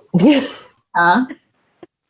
Most things don't go viral, but that's okay. Yeah, and sometimes it's the same way of, like, when you're a new initiative or something, the first event that you have for it is not usually the one that's particularly well attended, but then, like, after a couple, then you start getting, like, a real nice audience to it and stuff like that. So just don't get discouraged if, like, immediately you don't get any, like, likes or retweets or comments or anything. Like, it's coming. It's just kind of consistency. We could The other thing potentially do during, like, Research and Education Week, we could potentially create a series of questions and do a tweet chat during Research and Education. Nice. The awareness days are really great opportunities. Like, it's always great when you can layer whatever topic you're talking about with an event, with if you can tie it into, like, a trending topic or something, and then to an awareness day. And the awareness days are good because they're predictable. So when they're coming and you can prepare for them. And that way, like, you can plan to take advantage of all the extra attention that you're going to get from it. I have a question. I know we're wrapping up, but you had mentioned you mentioned something about different types of messaging. You talked about awareness days. I think previously, I can't remember who mentioned something about the hearts and mind messaging.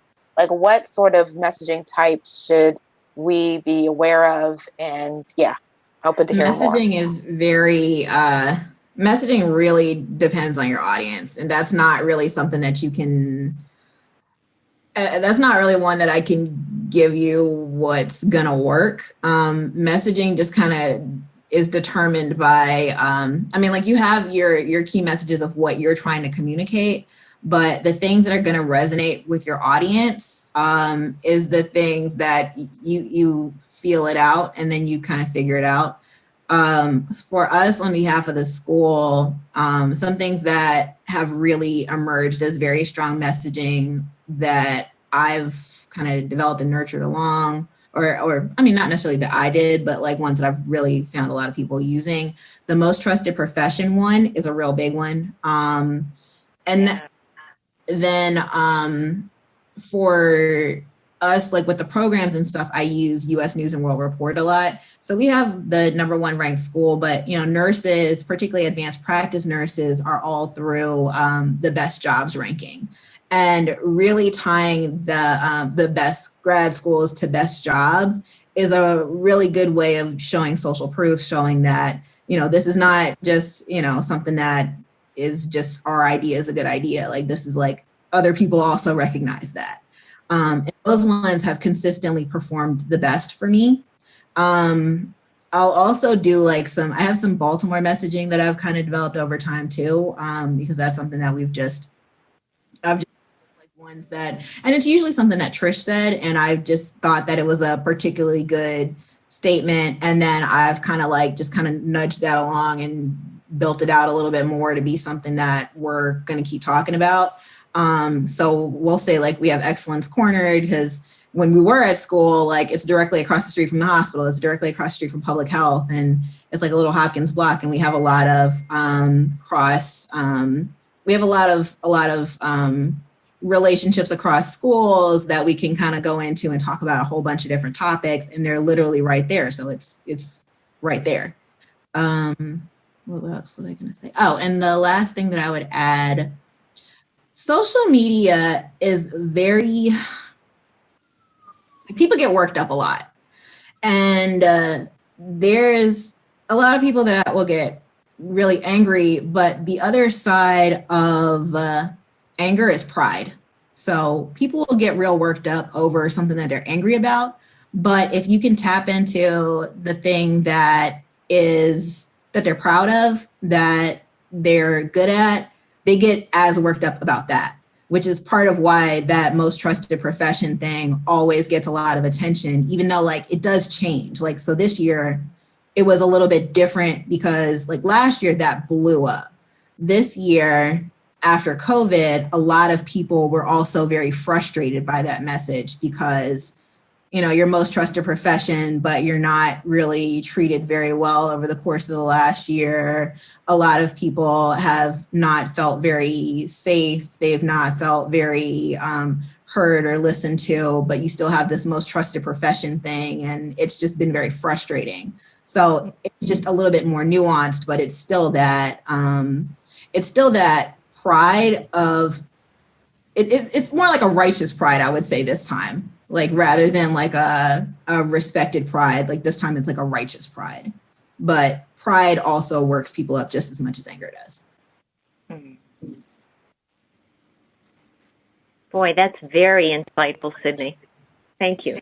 And the connection as you were talking, I agree with Pam, is, you know, the anger you're seeing expressed by nurses in the media of how they feel they've been treated and how many nurses are leaving nursing because of the demands without perceived respect. So I think this is a just really, really important point that you're bringing forward. And it does. Sydney, forgive me. I wanted to build on Dr. Feedham's comments. It links between what Sydney and certainly Mona and Trish have said to us about the need for the nursing voice to be in this form, to represent the multiple perspectives, but also the pride of profession. So, Sydney, please. Yeah, I don't remember what else I was going to add. But yeah, I mean, that's really just the main point that I was getting at. I noticed that, well, you really notice these things come out the more you dig into whatever your topic, your space is. And even like if you don't have to be particularly active on social media, but if you're looking at it, you'll notice which things people talk about more. And then I would say like the pride thing, I particularly noticed, like I would say the first time I wrote something that went really viral, which was like 2019. And it was, I posted something about, I noticed that a lot of nurses more people who become doctoral nurses have started out from a lower point than in other forms of academia. So like a lot of people had started off before bachelor's to become a nurse. A lot of people had started off as a CNA to become a nurse. And a lot of our faculty had, and they worked their way up a lot more, or I would say first generation than most other forms of academia. And I wrote a story about where did your nursing career begin? And a lot, like so many people, not just at our school, like at different schools in different countries, were really like, they really, really liked that story because that was their story. And they had a lot of pride in the fact that they worked their way up from, you know, before bachelor's degree nurse, from a CNA nurse, from first generation, and even people that I did not know and would not have thought were first generation were, you know, involved in that story. And the reason that it took off so much is because they took a lot of pride in what they did. Yeah.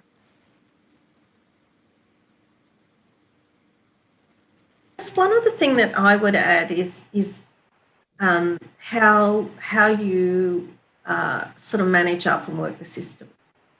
I would love it if, say, the School of Public Health, the main university handle, would tweet out more of our stuff. And occasionally I I rattle a cage and they do. So the other thing is find out who manages the handle at Children's National and feed them the copy. If you make it easy for them, so what inspired me to think about Nurses for Vaccine Equity is that the WHO have put out a call for vaccine equity. And I thought, so if you kind of send it to them, say, here's a photo and here's the thing, can you post it? You'll find that if you can post from the main Children's National handle, you're going to get much more traction. Yeah. And that's absolutely true. Like the people who I feature the most are the ones that are always sending me stuff. And like a lot of times, like I'll have to try to like balance it out and not post too much of their stuff. But the ones that get featured the most are the ones that, the same way that Mona mentioned earlier, when we're talking about reporters and media, if you respond to them and you're, fast with it, we're going to go back to you and ask you for the things when we need something. Or, because the other thing about social media and for content in general is that it's just a bottomless pit that you always need to fill. So if you're sending stuff, like, we're just kind of grateful that you sent us stuff so we have more stuff to post. I want to piggyback on that because our PR marketing department, when I approached them to have our own Twitter, they were really much more interested in having us join the Children's National Twitter or the Innovation District with our hashtags. And so the hashtags were always just a little bit of a mystery to me because I thought, well, I want to make certain that it gets traction within the children's hospital community. But I think our hospital has embraced Facebook more than it has Twitter. Mm-hmm. But I think they had good vision in believing that it's better if it's coming from a central place at Children's mm-hmm. Hospital where nurses are communicating. And so I think they are very open to having nurses participate in that. We just have to be ready for the messages we want to send. Absolutely. And like, I've actually discouraged people from starting their own like Twitter accounts and stuff too. And the reason that we tend to I usually offer people a series or within like our regular content. And the reason for that is a lot of the time people will start accounts, not like their personal accounts, but they'll start one on behalf of a club or like a department or something. And they don't have somebody dedicated to manage it. And then it just kind of ends up sitting on the shelf after a little while. And then also like the stuff that you want to share, you'll have a bigger audience for it if it goes through the main channel.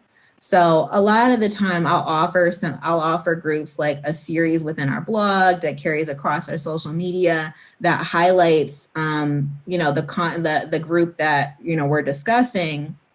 But like for example, like our Twitter account has like 30-some thousand followers. Whereas if you started one, like it might have like 100 followers and you have to work to get it up. And, it's just kind of a missed opportunity for getting your information out there.